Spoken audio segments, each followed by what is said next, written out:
नमस्कार, मैं हेमंत बघेल आप सभी का बहुत बहुत स्वागत करता हूं अपने इस YouTube चैनल में। आज का जो वीडियो है बहुत ही ज़्यादा खास होने वाला है, क्योंकि इस एक वीडियो में आज हम लोग भारत में जितनी भी लड़ाइयां अभी तक लड़ी जा चुकी है, मतलब कि प्राचीन भारत से लेकर के मध्य भारत, उसके बाद फिर आधुनिक कालीन भारत में जितनी भी लड़ाइयां लड़ी जा चुकी है, मैं सभी लड़ाइयों को इस एक वीडियो में कवर करने वाला हूं। देखो, युद्ध और युद्ध से संबंधित घटनाओं के संदर्भ में अक्सर परीक्षाओं में प्रश्न पूछा ही जाता है। लगभग एक क्वेश्चन तो लगभग पक्का ही होता है युद्ध से संबंधित।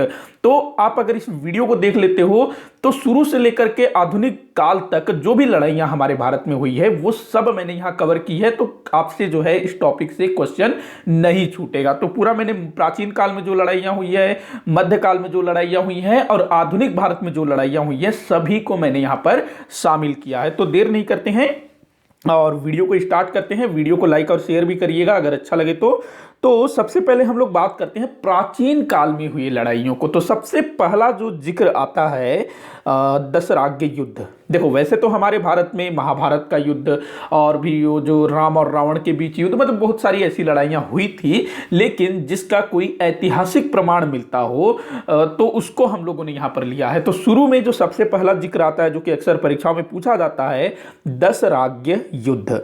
दशराज्य युद्ध तो ये बड़ा इंपॉर्टेंट है। दशराज्य युद्ध, इसके तिथि के संदर्भ में, मतलब कि ये कब हुआ था ये लड़ाई, तो इस संदर्भ में कोई जानकारी नहीं मिल पाती है। इसका उल्लेख हमको कहां पर मिलता है तो ऋग्वेद। देखो, 4 वेद हैं, ऋग्वेद, सामवेद, यजुर्वेद और अथर्ववेद। इन्हीं वेदों से वैदिक कालीन भारत के विषय में जानकारी प्राप्त होती है। तो जो ऋग्वेद है, जो सबसे प्राचीन वेद है और दुनिया का सबसे प्राचीन ग्रंथ भी इसको माना जाता है, तो इस ऋग्वेद के 7वें मंडल, ऋग्वेद में टोटल 10 मंडल है ना, तो ऋग्वेद के 7वें मंडल में एक युद्ध का वर्णन मिलता है। युद्ध का नाम है दशराज्य युद्ध। दशराज्य युद्ध ऋग्वेद के 7वें मंडल में किनके बीच लड़ा गया था? तो इसमें ना एक तरफ एक राजा थे और दूसरी तरफ 10 राजाओं की संयुक्त सेना थी, इसीलिए इसको बोला गया है दशराज्य युद्ध। तो एक तरफ जो एक राजा थे उनका नाम था भरत, राजा भरत, माफी चाहूंगा, भरत जन मतलब उनका जो क्षेत्र था ना, जो उनका कबीला था, उसका नाम था भरत जन, और इसको त्रित्सु भी बोला जाता था इनके राज्य को। और ये राजा थे सुदास। राजा कौन थे? सुदास। इनका राज्य या इनका जो कबीला था वो था भरत जन अथवा त्रित्सु। तो ये थे एक तरफ, और दूसरी तरफ थे यहां 19 हो गया, माफी चाहूंगा, ये 10 होना था, 10 जनों के राजा। देखो क्या था कि वैदिक काल में ना जो राज्य होते थे वो उतने बड़े नहीं थे, छोटे छोटे होते थे, तो उनको जन कहा जाता था। शुरुआत में कबीले थे और कबीले जो है थोड़े से बड़े आकार के हो गए तो उनको कहा जाता था जन। तो यहां पर जो 10 जनों के राजा बोल रहा है ना, मतलब कि 10 राज्यों के राजा, आप ये समझ सकते हो, मतलब कि जन एक प्रकार का राज्य होता था उस समय। तो एक तरफ थे राजा सुदास, जो कि कहां से थे? भरत जन से थे, और दूसरी तरफ उनके विपक्ष में थे 10 राजाओं का समूह, 10 जनों का समूह। तो राजा सुदास और 10 जनों के बीच दशराज्य युद्ध लड़ा गया था। अब यहां पर 2 ऋषियों का नाम आता है। एक ऋषि वशिष्ठ जिन्होंने भरत जन के राजा सुदास का साथ दिया था। वहीं दूसरी तरफ दूसरे ऋषि थे ऋषि विश्वामित्र जिन्होंने 10 जनों का साथ दिया था। तो पूछा जाता है कि राजा सुदास की तरफ से कौन से ऋषि थे? तो ऋषि वशिष्ठ, और 10 जनों की तरफ से ऋषि विश्वामित्र। तो ये जो युद्ध है परुषणी नदी के तट पर लड़ा गया था। कहां? परुषणी नदी के तट पर। ये जो परुषणी नदी है आज का रावी नदी है। रावी नदी जो कि अपने पंजाब वाले क्षेत्र में प्रवाहित होता है ना, तो उसी रावी नदी को ऋग्वेद में परुषणी लिखा गया है। तो यहीं पर इन सब के बीच भयंकर युद्ध लड़ा जाता है, और जो राजा सुदास हैं वो इन 10 जनों को परास्त कर देते हैं। राजा सुदास की जीत होती है। सोचो, एक तरफ 10 राजाओं की सेना और दूसरी तरफ एक राजा की सेना, तो वो कितना बहादुर होगा जिसने 10 राजाओं की सेना को परास्त कर दिया। तो राजा सुदास ने यहां पर 10 जनों को परास्त कर दिया। तो ये था आपका दशराज्य युद्ध। पूछा जाता है, ऋग्वेद के 7वें मंडल में वर्णन है। सबसे ज्यादा ना ये चीज पूछा गया है कि किस नदी के तट पर यह हुआ था और राजा सुदास किस जन के हैं, तो ये आप लोग ध्यान रखेंगे। और जो राजा सुदास वेदव्यास जो भरत जन के थे ना, और आगे चल करके इसी भरत जन के नाम पर ही हमारे देश का नाम पड़ा भारत। तो ध्यान रखेंगे इस चीज को। आगे बढ़ते हैं। अगला युद्ध है वितस्ता का युद्ध। इससे भी बार बार क्वेश्चन पूछा जाता है, वितस्ता का युद्ध कब लड़ा गया था, तो इसके बारे में तिथि मिलता है। तो ये 326 ईसा पूर्व में ये युद्ध लड़ा गया था। वितस्ता का युद्ध कब? 326 ईसा पूर्व। मैंने ईसा पूर्व और ईसवी सन में एक डिटेल वीडियो बनाया हुआ है, आप लोग उसको देखिएगा। तो ईसा पूर्व ईसवी सन, इसमें आपको कोई कंफ्यूजन नहीं होगा। तो 326 ईसा पूर्व में झेलम नदी के तट पर सिकंदर और पोरस के मध्य ये युद्ध लड़ा गया था। सिकंदर कौन था? यूनान का शासक था, और सिकंदर को ही अलेक्जेंडर भी बोला जाता था, जो कि दुनिया जीतने के लिए निकला हुआ था। तो वो जो है पूरे क्षेत्र जो भी उसके सामने आ रहा था, सबको वो जीत रहा था, अपने सामने नतमस्तक कर रहा था। तक्षशिला का एक शासक था आम्भी। आम्भी जो है सिकंदर से लड़ने के बजाय उसके सामने झुक जाता है, उसका वेलकम करता है, उसका साथ देता है। अब जो है सिकंदर आगे बढ़ता है। आगे जो है पंजाब का उस समय का जो शासक था, जिसका नाम था पोरस अथवा पौरव, इसके साथ उसका जो है युद्ध होता है। जो पोरस है वो सिकंदर की अधीनता स्वीकार नहीं करता है, उसके साथ युद्ध करता है, और सिकंदर को ना पोरस को परास्त करने में एड़ी चोटी का जोर लगाना पड़ गया था। मतलब कि जो पोरस है वो हथियार डालने को तैयार ही नहीं था। सिकंदर की हालत खराब कर दी थी पोरस ने, लेकिन अंततः पोरस को हार का सामना करना ही पड़ा। तो सिकंदर जीत गया था। वितस्ता का युद्ध ध्यान रखेंगे किस नदी के तट पर हुआ था, ये बार बार पूछा जाता है।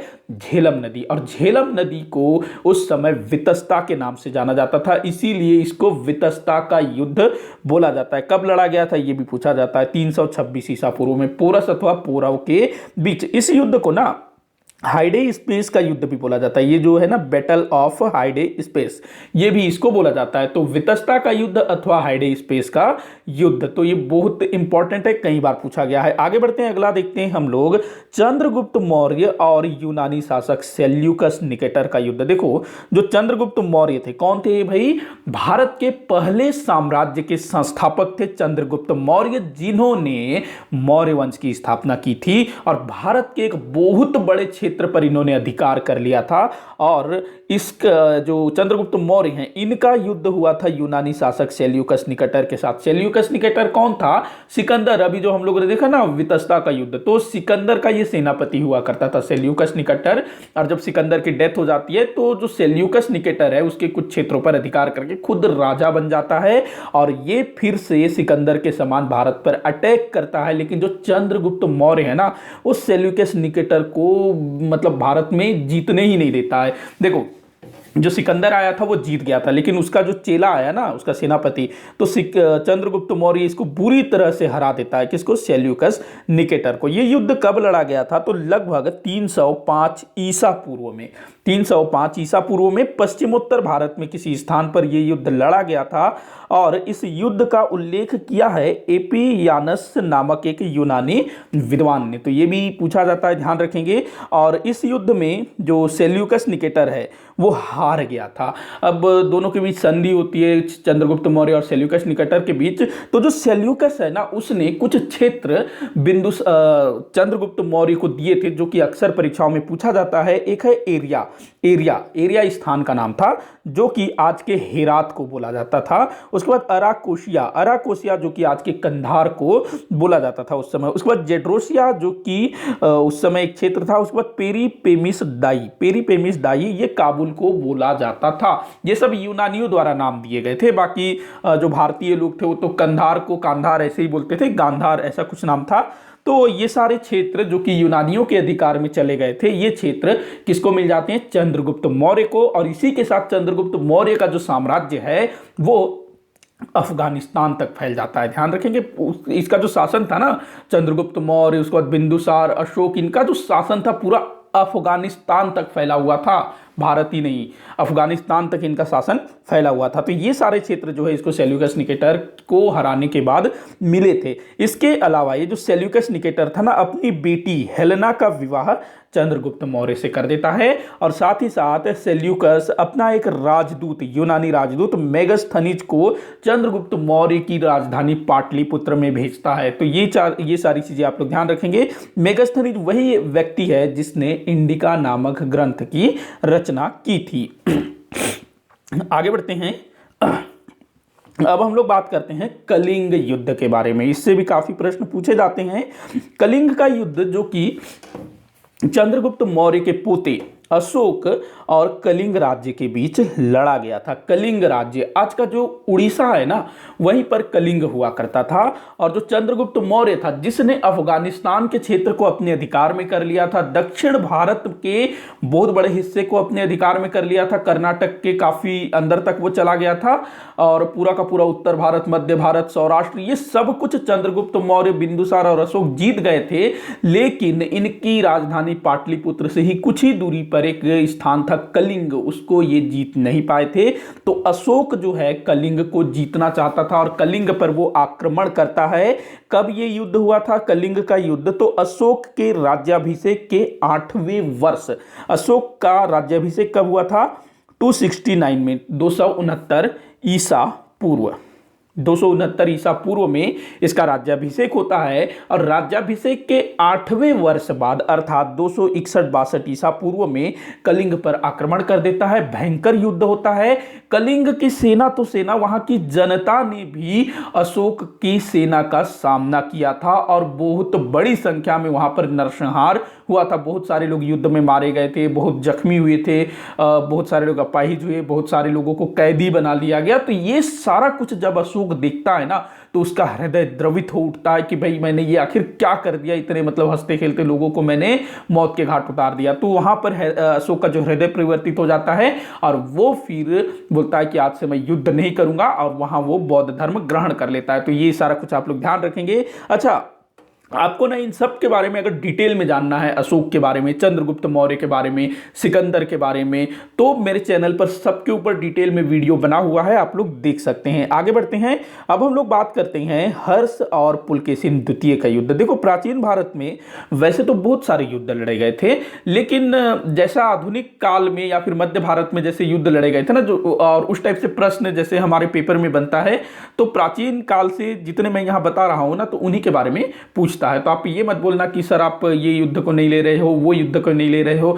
अब जिससे प्रश्न पूछा जाएगा, मैं अधिकतर उसी को यहां पर मैंने शामिल किया है। तो हर्ष और पुलकेशिन द्वितीय का युद्ध। देखो, जो हर्ष है, हर्षवर्धन, जिसने गुप्तों के बाद उत्तर भारत के एक बहुत बड़े क्षेत्र पर अधिकार कर लिया था, और उसी के समकालीन दक्कन का एक शासक था जो कि महाराष्ट्र, कर्नाटक इस क्षेत्र पर शासन करता था, पुलकेशिन द्वितीय, जो कि चालुक्य वंश का शासक था। अब देखो क्या है कि जो हर्षवर्धन है, उसने पूरे उत्तर भारत को जीत लिया। अब वो बोला मैं दक्षिण भारत को भी जीतूंगा। दक्षिण को जीतने के लिए वो दक्षिण की ओर गया, लेकिन जो दक्कन का शासक था पुलकेशिन द्वितीय, इसने नर्मदा नदी के तट पर हर्षवर्धन को बुरी तरह से हरा दिया, और हर्षवर्धन जो है वो पीछे हटने के लिए मजबूर हो गया, और उसका जो दक्षिण को जीतने का स्वप्न था वो चूर चूर हो गया। तो यहां पर हर्षवर्धन हार गया था।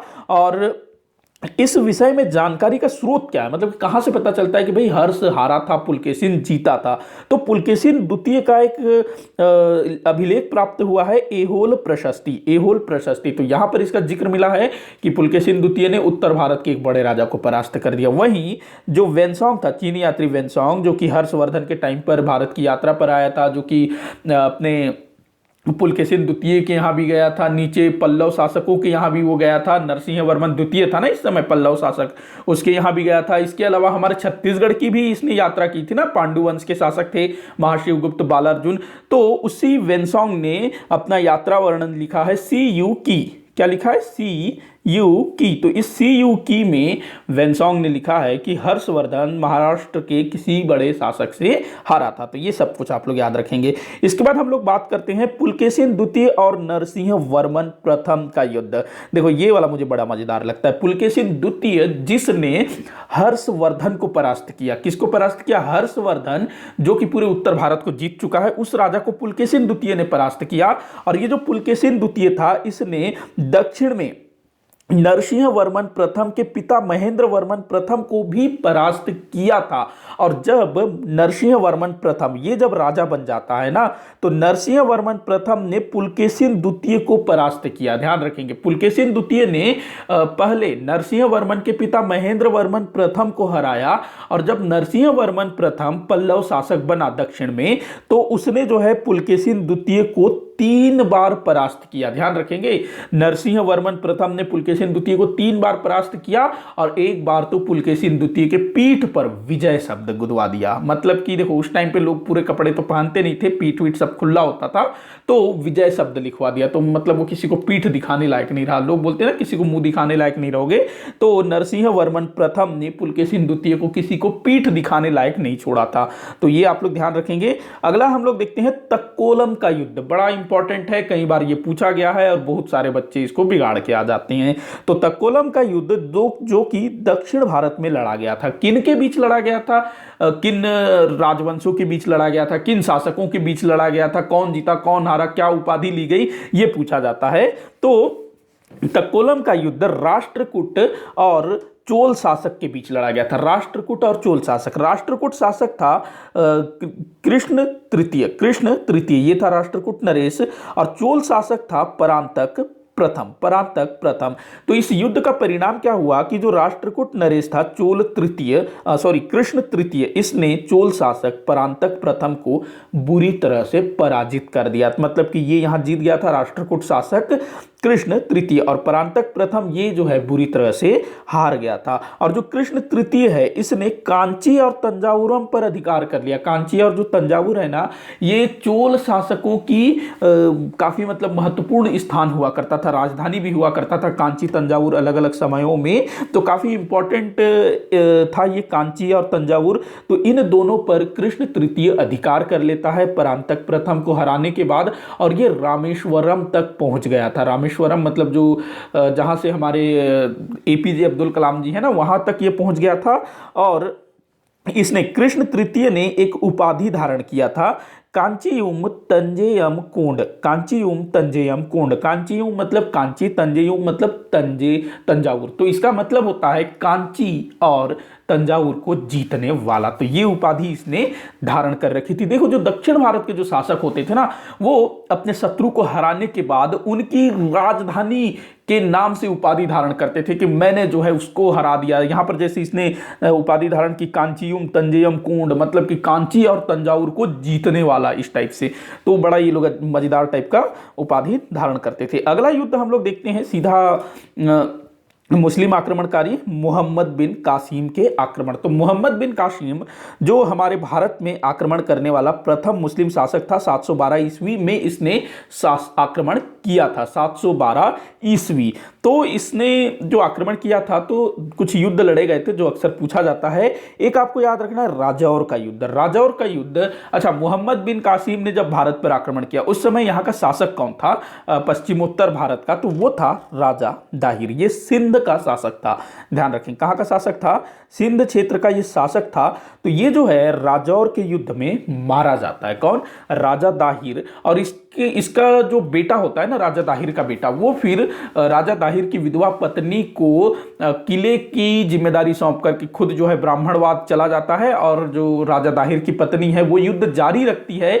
लेकिन जब उसको लगता है कि भाई अब जो है शत्रु हावी हो रहे हैं, कभी भी हम लोग जो है पकड़ लिए जा सकते हैं, तो यहां पर राजा दाहिर की जो पत्नी होती है वो स्त्रियों के साथ जौहर कर लेती है। तो पहली बार ना जौहर होने का यहां पर वो मिलता है जानकारी। तो जौहर कर लेती है राजा दाहिर की पत्नी। इसके बाद ब्राह्मणाबाद का युद्ध, जो राजा दाहिर का बेटा ब्राह्मणाबाद आ गया था, तो जो मोहम्मद बिन कासिम है वो ब्राह्मणाबाद पर भी अधिकार कर लेता है। तो ध्यान रखेंगे ये चीज, मोहम्मद कासिम के आक्रमण के समय राजौर का युद्ध और ब्राह्मणाबाद का युद्ध, ये दो प्रसिद्ध युद्ध हुए थे। और भी लड़ाइयां हुई थी, लेकिन ये दो अक्सर पूछा जाता है। इसके बाद महमूद गजनवी के आक्रमण देख लेते हैं। महमूद गजनवी के आक्रमण, वैसे तो इसने 16 बार भारत पर आक्रमण किया था महमूद गजनवी ने, लेकिन आपको पूरा 16 तो याद नहीं रखना है, कुछ याद रखना है। एक आप लोगों को याद रखना है, कन्नौज के प्रतिहार शासक, कन्नौज जो कि हर्षवर्धन की राजधानी थी, और कन्नौज को लेकर के जो गुर्जर प्रतिहार है, बंगाल के पाल हैं और दक्षिण के राष्ट्रकूट, इन तीनों राजवंशों के बीच लंबे समय तक संघर्ष चला था कन्नौज को लेकर के। तो कन्नौज पर अंतिम रूप से गुर्जर प्रतिहार वंश के शासकों का अधिकार हो जाता है और महमूद गजनवी के आक्रमण के समय यहां का कन्नौज का शासक कौन था?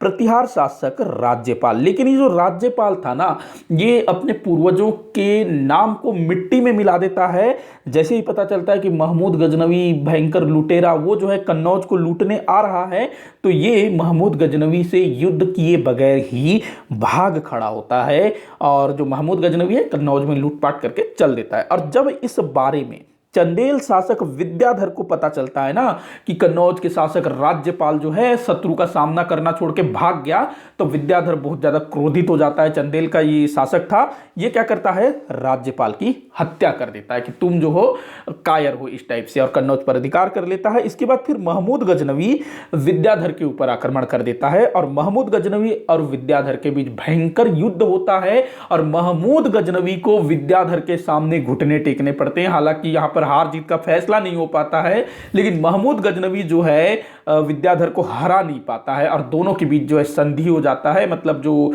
महमूद गजनवी मान लेता है कि भाई तुम बड़े ताकतवर हो, मैं तुमसे जीत नहीं पाऊंगा, संधि कर लेते हैं, इस टाइप से। तो दोनों के बीच जो है संधि हो जाता है। तो आप ये पूछा जाता है कि किस शासक को महमूद गजनवी ने परास्त नहीं कर सका था, तो वो चंदेल शासक विद्याधर था, ध्यान रखिएगा। इसके अलावा जो महमूद गजनवी था उसका 16वें नंबर का, देखो 17 आक्रमण किया था ना, उसमें 16वें नंबर का आक्रमण था सन 1025 में, जो कि कहां हुआ था? गुजरात के सोमनाथ में। सोमनाथ के प्रसिद्ध मंदिर को महमूद गजनवी ने भयंकर लूटा, वहां के मूर्तियों को तोड़ा, जो भी वहां पर हीरे जवाहरात सोने चांदी थे, कीमती चीजें थी, उन सबको उठा करके अपने साथ ले गया और बहुत सारे हिंदुओं को वहां पर कत्ल भी कर दिया था। और इस समय वहां का शासक कौन था, मतलब शासक कर क्या रहा था? तो वहां पर चालुक्य वंश के शासक थे भीम प्रथम, जिसका एक नाम मूलराज प्रथम भी मिलता है, भीम प्रथम अथवा मूलराज प्रथम। इसके संदर्भ में यह कहा जाता है कि जैसे ही इसको पता चला ना कि ये सोमनाथ पर आक्रमण कर रहा है,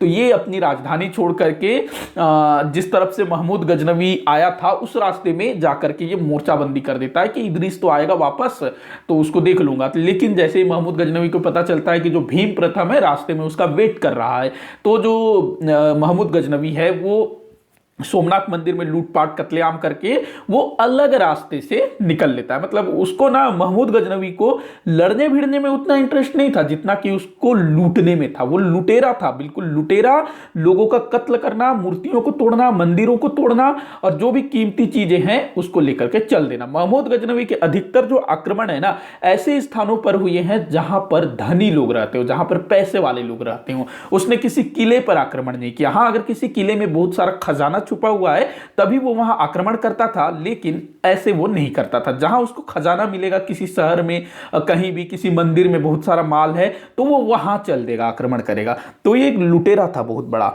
अगला हम लोग देखते हैं मोहम्मद गोरी के आक्रमण। मोहम्मद गोरी के आक्रमण, तो मोहम्मद गोरी ये भी अपने महमूद गजनवी के टाइप का एक लुटेरा ही था। तो इसने भी भारत पर आक्रमण किया था। इसके 3 युद्ध बड़े फेमस हैं। एक तो 1178 में इसने गुजरात पर आक्रमण किया था और इस समय ना गुजरात में चालुक्य वंश का शासक भीमदेव द्वितीय था। ये उसी महमूद गजनवी के टाइम पर जो भीम प्रथम था ना उसी वंश का था, ये उसी का वंशज था और इसका नाम भी भीम ही था। वो भीम प्रथम था, महमूद गजनवी के टाइम पर भीम प्रथम था और ये भीम द्वितीय, और इसका भी दूसरा नाम मूलराज द्वितीय। लेकिन ये जो है मोहम्मद गोरी को हरा देता है। ध्यान रखेंगे, पहला वाला जो था भीम प्रथम वो तो चूक गया था, युद्ध तो हुआ नहीं। अगर युद्ध होता तो पता नहीं क्या होता। लेकिन जो मोहम्मद गोरी के समय 1178 में गुजरात के चालुक्य शासक भीम द्वितीय अथवा मूलराज द्वितीय, इसने जो है मोहम्मद गोरी को बुरी तरह से हरा दिया था। और यह प्रश्न बहुत पूछा गया है कि किस शासक ने सर्वप्रथम मोहम्मद गोरी को भारत में हराया था। तो कौन था वो? मूलराज द्वितीय या भीम द्वितीय, ये दोनों ही नाम देते हैं, ध्यान रखेंगे। तो 1178 में परास्त किया। ये जो युद्ध है ना आबू पर्वत की तलहटी पर लड़ा गया था, जो राजस्थान में है ना, माफी चाहूंगा, आबू पर्वत जो है ना, माउंट आबू, तो उसी की तलहटी पर यह युद्ध लड़ा गया था। ऐसा कहा जाता है कि इस युद्ध का संचालन भीम द्वितीय की पत्नी नायिका देवी ने किया था। तो ये तमाम चीजें आप लोग याद रखिएगा। इसके बाद जो युद्ध है ना, उसको आधुनिक भारत के अंतर्गत रखा जाता है। मतलब हालांकि आधुनिक भारत 1206 से शुरू होता है, लेकिन ये जो तराइन का युद्ध है ना, ये कहीं ना कहीं आधुनिक भारत की शुरुआत करता है। खैर, आप लोग इसको प्राचीन भारत में रख सकते हैं या आधुनिक भारत के इतिहास में भी इसको शामिल किया जाता है, क्योंकि कड़ी जो है ना यहीं से शुरू होती है। तो देखते हैं तराइन का युद्ध। जो तराइन का युद्ध है ये 2 हुआ था। वैसे एक तीसरे तराइन के युद्ध का भी जिक्र मिलता है, बताऊंगा मैं। तो तराइन का जो युद्ध है 2 हुए थे प्रमुखतः, तो जिसको प्रथम युद्ध और द्वितीय युद्ध के नाम से जाना जाता है। जो तराइन का प्रथम युद्ध था ये 1191 में लड़ा गया था। किसके बीच? वही मोहम्मद गोरी जो 1178 में भीम द्वितीय से हार गया था, वो जो है फिर से अटैक करता है। इस बार वो गुजरात में अटैक न करके कहां अटैक करता है? दिल्ली अजमेर की तरफ। और इस समय दिल्ली अजमेर इस क्षेत्र पर पृथ्वीराज चौहान तृतीय ये शासन कर रहे थे। बड़े ही मतलब ये वीर योद्धा शासक थे। और पानीपत के पहली लड़ाई में पृथ्वीराज चौहान तृतीय ने मोहम्मद गोरी को बुरी तरह से हरा दिया था। जैसे भीम द्वितीय ने हराया था ना, वैसे ही इसको हरा दिया था। देखो मोहम्मद गोरी, सोचो कितना बड़ा कमीना कि वो पहले भीम द्वितीय से हारा, उसके बावजूद भी उसको समझ में नहीं आया, वो दोबारा फिर आया। हाँ, पृथ्वीराज चौहान ने फिर उसको हराया। लेकिन हमारे यहाँ के जो शासक है ना, जो पहले के जो शासक थे, वो मतलब ना बड़े ही स्वाभिमानी टाइप के थे, जो भी मतलब अच्छे कहना चाहिए। मतलब उनको जो है क्या कहेंगे, छल कपट इस टाइप की चीजें उनको नहीं आती थी। मतलब ठीक भी है ये और एक तरह से ठीक नहीं भी है। तो पृथ्वीराज चौहान तृतीय ने मोहम्मद गोरी को परास्त कर दिया। लेकिन जब मोहम्मद गोरी को पृथ्वीराज चौहान के पास लाया जाता है तो मोहम्मद गोरी की हालत एकदम खराब होती है। मतलब कि उसको डर था कि पृथ्वीराज चौहान कभी भी उसका सर कलम कर सकता है, क्योंकि उनके क्षेत्र में यही होता है कि जो राजा हारता है उसको वो लोग मार देते हैं। लेकिन यहां पर पृथ्वीराज चौहान बोलते हैं कि भाई तुम हार गए हो और मेरी शरण में आए हो, मैं तुमको क्षमा करता हूं, जाओ तुम अपने देश जाओ और लौट करके मेरी तरफ दोबारा मत आना। ये बोलते हैं और पृथ्वीराज चौहान को, जो मोहम्मद गोरी को, वो क्षमादान कर देते हैं। ये उनकी जो है बहुत बड़ी गलती मानी जाती है, क्योंकि जो मोहम्मद गोरी था वो फिर से 1 वर्ष बाद मुड़ करके अपनी संपूर्ण तैयारी करके वापस अटैक करता है। तो ये तराइन का प्रथम युद्ध जिसमें पृथ्वीराज चौहान जी जीत गए थे। अच्छा, ये जो तराइन है ना, आज के समय में इसको तरावड़ी के नाम से जाना जाता है, जो कि हरियाणा में है। तराइन कहां पर है? हरियाणा में है। ध्यान रखेंगे, तरावड़ी के नाम से इसको जाना जाता है। थोड़ा सा हम लोग देख लेते हैं तराइन के बारे में। कहां पर है तराइन? तो हरियाणा में है, आपके करनाल में पड़ता है। कुरुक्षेत्र और करनाल के मध्य राष्ट्रीय राजमार्ग क्रमांक 1 पर स्थित है। मतलब दिल्ली से जो अमृतसर जो रोड जाता है ना, नेशनल हाईवे नंबर 1, तो उसी में बीच में कहीं पर आपका जो तराइन पड़ता है। लेकिन आज के समय में उसको तरावड़ी के नाम से जाना जाता है। यहां पर पृथ्वीराज चौहान जी द्वारा एक किले का निर्माण करवाया गया है। इसके अलावा जो औरंगजेब है ना, मुगल बादशाह, तो औरंगजेब के पुत्र आजम का जन्म यहीं पर हुआ था। कहां पर? तरावड़ी अथवा तराइन में। और जो औरंगजेब है उसने अपने पुत्र के नाम पर इस नगर का नाम आजमाबाद रख दिया था। लेकिन जब मुगलों का पतन हो जाता है तो फिर से आजमाबाद जो है तरावड़ी हो जाता है। तो ये सारी चीजें आप लोग ध्यान रखेंगे। आगे बढ़ते हैं, अगला देखते हैं हम लोग तराइन का द्वितीय युद्ध। देखो, जो मोहम्मद गोरी है जिसको कि पृथ्वीराज चौहान ने क्षमादान दे दिया कि जाओ भाई तुम जो है मेरी शरण में आए हो। पहले ऐसे ही होता था ना, पुराने जो शासक थे वो ऐसे ही करते थे। आप लोगों ने देखा होगा जो धार्मिक सीरियल है उसमें भी यही होता था कि जो महाभारत में आप लोगों ने देखा होगा कि युद्ध जो है दिन के टाइम पे होगा। युद्ध कब होगा? दिन के टाइम पे होगा। जैसे ही शाम ढलेगा सब वापस चल दोगे। जो शत्रु भी थे वो भी जो है रात के टाइम पर कुछ अटैक वटैक नहीं करते थे। जैसे ही शाम हो गया सब जो है अपने हथियार रख लेते थे। युद्ध के काफी नियम कायदे होते थे, उसको सब फॉलो करते थे। शत्रु भी, मतलब दोनों पक्ष से उसको फॉलो करते थे। लेकिन कालांतर में ये जो चीजें हैं ये सिर्फ कहने भर की ही रह गई थी। लेकिन हमारे भारत के कई सारे शासकों ने इस चीज का पालन किया और इस चीज का उनको बहुत बड़ा खामियाजा भुगतना पड़ा। भाई आप पालन कर रहे हो ठीक है, लेकिन सामने वाले को भी तो उसको मानना है ना। हमारे भारत के राजा जो पृथ्वीराज चौहान तृतीय थे, इन्होंने मोहम्मद गोरी को क्षमादान दे दिया। कब? 1191 में। ये गया वापस और फिर पृथ्वीराज चौहान जी के बारे में सारा डिटेल निकाला कि क्या है इसका, कौन इसका शत्रु है। और जो मोहम्मद गोरी है इसने फिर ना पृथ्वीराज चौहान के ससुर जो कौन था, कन्नौज का शासक राजा जयचंद। ये था तो पृथ्वीराज चौहान तृतीय का ससुर, लेकिन पृथ्वीराज चौहान तृतीय को ये पसंद नहीं करता था, तो इसने जो है मोहम्मद गोरी का साथ दिया पृथ्वीराज चौहान तृतीय के विरुद्ध। और जो दूसरा जो तराइन का युद्ध होता है, ये पृथ्वीराज चौहान तृतीय के लिए बड़ा मतलब विनाशकारी सिद्ध होता है। मोहम्मद गोरी जीत जाता है और दिल्ली समेत अजमेर और पूरे अपने पृथ्वीराज चौहान जी का जो भी राज्य था ना, सब पर ये अधिकार कर लेता है। पृथ्वीराज चौहान जी को आगे मार दिया जाता है। तो ये आप लोग ध्यान रखेंगे, तराइन का पहला युद्ध पृथ्वीराज चौहान जीते थे, दूसरा युद्ध मोहम्मद गोरी जीता था। आगे बढ़ते हैं, चंदावर का युद्ध। देखो चंदावर का युद्ध ये 1194 में लड़ा गया था। देखो जितने भी युद्ध हैं सब परीक्षा में बार बार पूछे जाते हैं। चंदावर का युद्ध किसके साथ हुआ था, तो कन्नौज के राजा थे जयचंद और मोहम्मद गोरी। ये वही जयचंद है जिसने 1192 में पृथ्वीराज चौहान तृतीय के विरुद्ध मोहम्मद गोरी का साथ दिया था। इसीलिए आज भी ना कोई धोखा देता है तो क्या बोलते हैं, ये तो जयचंद है, ऐसा बोलते हैं ना, ये जयचंद है। कई सारी जो कविताएं हैं उसमें भी बोला जाता है कि जो भारत के जयचंदों ने भारत को बेच दिया, इस टाइप से कई सारी चीज़ें हैं जो बोला जाता है। तो जयचंद जिसने कि पृथ्वीराज चौहान को धोखा दिया था, मोहम्मद गोरी का साथ दिया था। और देखो मोहम्मद गोरी ने क्या किया 1194 में, जयचंद को ही जयचंद के साथ ही लड़ाई की और जयचंद को हरा दिया। तो देखो जो गलत करता है उसके साथ भी गलत ही होता है। इस बार तराइन का तृतीय युद्ध जो कि जनवरी 2016 में हुआ था, ये इल्तुतमिश और यल्दौज के बीच लड़ा गया था, जिसमें इल्तुतमिश जीत जाता है। तो ये आप लोग ध्यान रखेंगे। इसके बाद अगला जो महत्वपूर्ण युद्ध है, जो मोस्ट इंपॉर्टेंट है, ऐसा कोई पेपर नहीं है जिसमें ये क्वेश्चन पूछा ना गया हो। लगभग हर पेपर में पानीपत के युद्ध से क्वेश्चन पूछा ही जाना है। इससे 3 लड़ाई हुई थी, तो प्रथम पानीपत का युद्ध, द्वितीय पानीपत का युद्ध, तृतीय पानीपत का युद्ध, सबको आप लोग अच्छे से याद रखेंगे। तो देखते हैं पानीपत का प्रथम युद्ध तो कब लड़ा गया था, 21 अप्रैल 1526 में। किन के बीच, बाबर और इब्राहिम लोदी। कौन था भैया बाबर, तो बाबर जो है भारत में मुगल साम्राज्य का संस्थापक था, जो कि इस समय काबुल का शासक था। और इब्राहिम लोदी कौन था, दिल्ली सल्तनत के लोदी वंश का शासक, जो कि दिल्ली सल्तनत का आखिरी शासक बन जाता है, क्योंकि जो बाबर था उसने दिल्ली सल्तनत को ही समाप्त कर दिया। जो इल्तुतमिश जो इब्राहिम लोदी है ना, ये पानीपत के पहले युद्ध में युद्ध करते हुए मारा जाता है। और ये भी फैक्ट है कि मध्य भारत का एकमात्र शासक जो कि युद्ध क्षेत्र में मारा गया था वो इब्राहिम लोदी ही था। तो बाबर जो कि काबुल का शासक था, उसको स्पेशली इब्राहिम लोदी के विरुद्ध इनवाइट किया गया था। इसके चाचा थे आलम खां लोदी, एक पंजाब का सूबेदार था, हाँ उसने बुलाया था। साथ ही साथ राणा सांगा का भी नाम आता है, जिसने इब्राहिम लोदी के विरुद्ध बाबर को आमंत्रित किया था। तो ये पानीपत का प्रथम युद्ध होता है। पानीपत कहाँ पर है, हरियाणा में है। आगे बढ़ते हैं, अगला देखते हैं।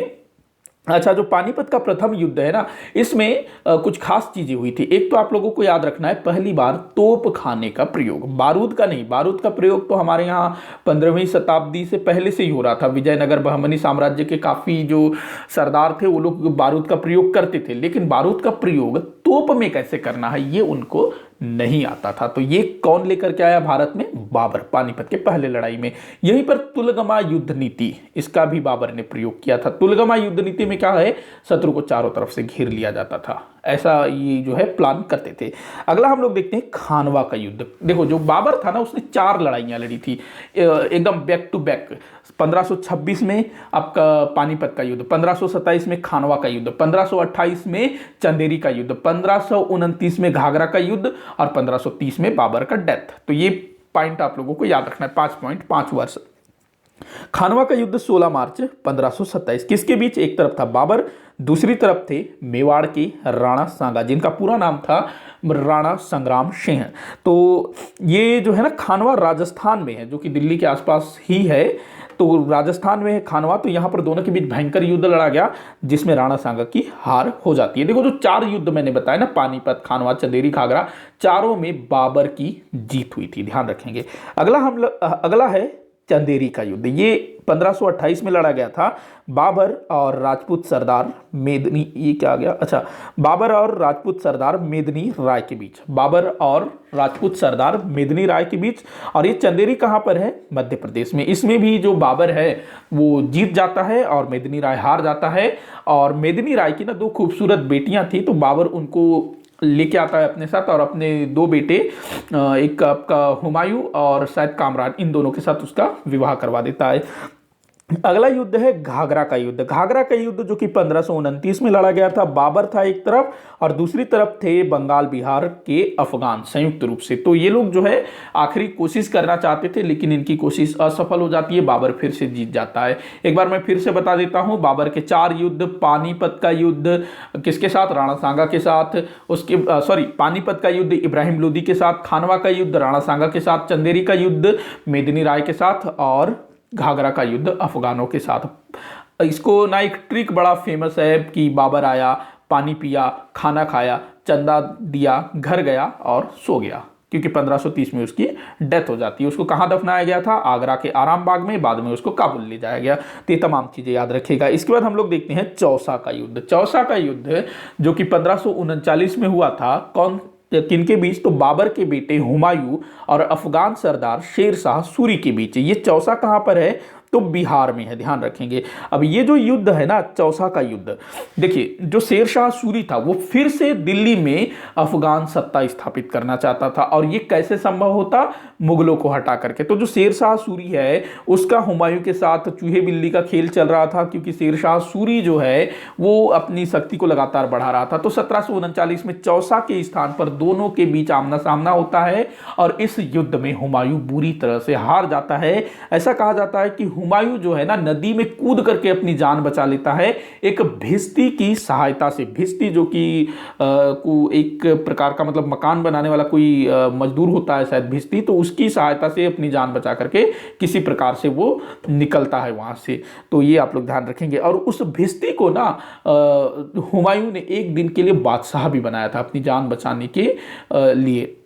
तो ये ध्यान रखेंगे। इसके बाद अगला युद्ध हुआ कन्नौज अथवा बिलग्राम का युद्ध। ये भी ना किनके बीच हुआ था, तो हुमायूं और शेर शाह सूरी के बीच। देखो इनके बीच 2 युद्ध लड़ा गया था। पहला चौसा का युद्ध 1539 में हुमायूं हारा था। दूसरा 1540 में कन्नौज अथवा बिलग्राम का युद्ध, जिसमें फिर से हुमायूं हारा था। और ये जो है हुमायूं के लिए बिल्कुल मतलब फुल एंड फाइनल वाला मामला हो गया, क्योंकि हुमायूं से उसका पूरा राजपाट शेर शाह सूरी ने छीन लिया। और हुमायूं को जो है भारत छोड़ करके भागना पड़ा। पहले तो वो सिंध के क्षेत्र में रहा, फिर वो पंजाब में यहाँ वहाँ भटकता रहा, और भटकते हुए ही ना उसके बेटे अकबर का जन्म होता है। बाद में फिर वो किसी तरह से फारस के शासक की सहायता से काबुल और उसके आसपास के क्षेत्रों पर अधिकार करने में सफलता प्राप्त कर लेता है, लेकिन उसको भारत की सत्ता प्राप्त करने में अगले 15 वर्ष का समय लग जाता है। तो ध्यान रखेंगे, हुमायूं और शेर शाह सूरी 2 युद्ध लड़े गए थे।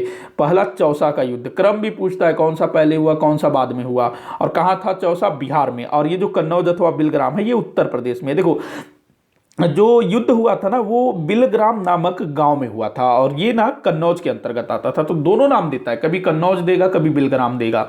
और इस युद्ध को जीतने के बाद शेर शाह सूरी ने 1540 में सूरवंश की स्थापना की। और ये जो सूरवंश था 1540 से 1555 तक चला। हालांकि 1545 में शेर शाह सूरी की डेथ हो जाती है। कालिंजर के किले को वो जीतने गया हुआ था, और क्या हुआ, वो वहां का जो किला है उसको तुड़वाने के लिए तोप चला रहा होता है, और एक तोप का गोला छोड़ा जाता है, और वो जो गोला है वो दीवार से टकराता है लेकिन फटता नहीं है, वापस आ जाता है किसके तरफ, शेर शाह सूरी की तरफ, और फट जाता है और शेर शाह सूरी घायल हो जाता है। कुछ दिनों बाद उसकी डेथ हो जाती है। तो ये ध्यान रखेंगे। अगला युद्ध है मच्छीवाड़ा का युद्ध, 1555 में हुआ था।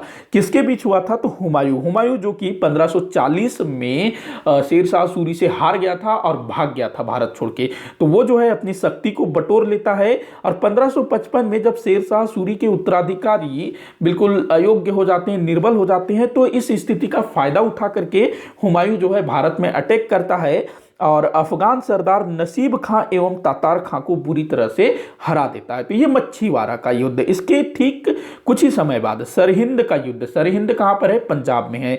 तो यहां पर सरहिंद का युद्ध लड़ा जाता है 1555 में हुमायूं और सिकंदर सूर के बीच। सिकंदर सूर ये भी अफगान नेता था जो कि हार जाता है, और फिर से एक बार भारत में दिल्ली में हुमायूं अर्थात मुगलों की सत्ता स्थापित हो जाती है। लेकिन जो हुमायूं था ना, ये बड़ा बदनसीब टाइप का आदमी था।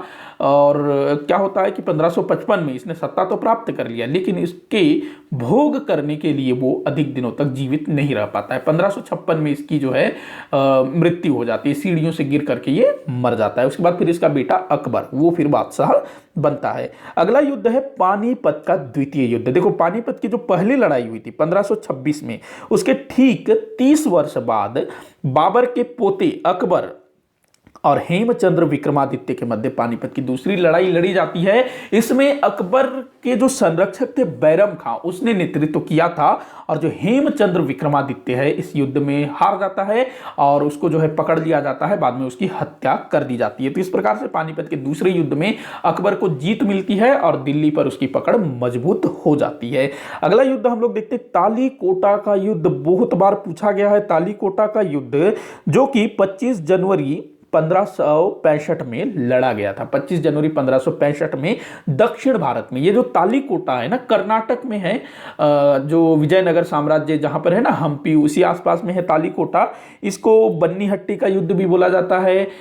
इसके अलावा इसको राक्षसी तगड़ी का युद्ध भी बोला जाता है, क्योंकि राक्षसी और तगड़ी दो गांव थे और उसी के बीच में ये युद्ध लड़ा गया था। किन के बीच लड़ा गया था? तो एक तरफ विजयनगर साम्राज्य, विजयनगर के शासक थे इस समय सदाशिव, लेकिन वो कुछ करता नहीं था। उसका जो सेनापति था ना राम राय, उसने सारा कुछ किया था और उसी के कारण ये युद्ध हुआ था। तो एक तरफ विजयनगर साम्राज्य और दूसरी तरफ बहमनी साम्राज्य से टूटकर बने हुए 4 राज्य। एक था आपका बीजापुर, एक था गोलकुंडा, एक अहमदनगर, एक बीदर, एक और था बरार। लेकिन बरार जो है इस युद्ध में शामिल नहीं हुआ था। ध्यान रखेंगे, बहुत बार पूछा गया है कि विजयनगर जो तालीकोटा का युद्ध है, इसमें बहमनी साम्राज्य के किस राज्य ने हिस्सा नहीं लिया था? किसने हिस्सा नहीं लिया? बरार, क्योंकि बरार का ना अहमदनगर के साथ थोड़ा सा अनबन था, इसी कारण से। बाकी बीजापुर, गोलकुंडा, अहमदनगर, बीदर, इन चारों ने विजयनगर के खिलाफ तालीकोटा के युद्ध में भाग लिया।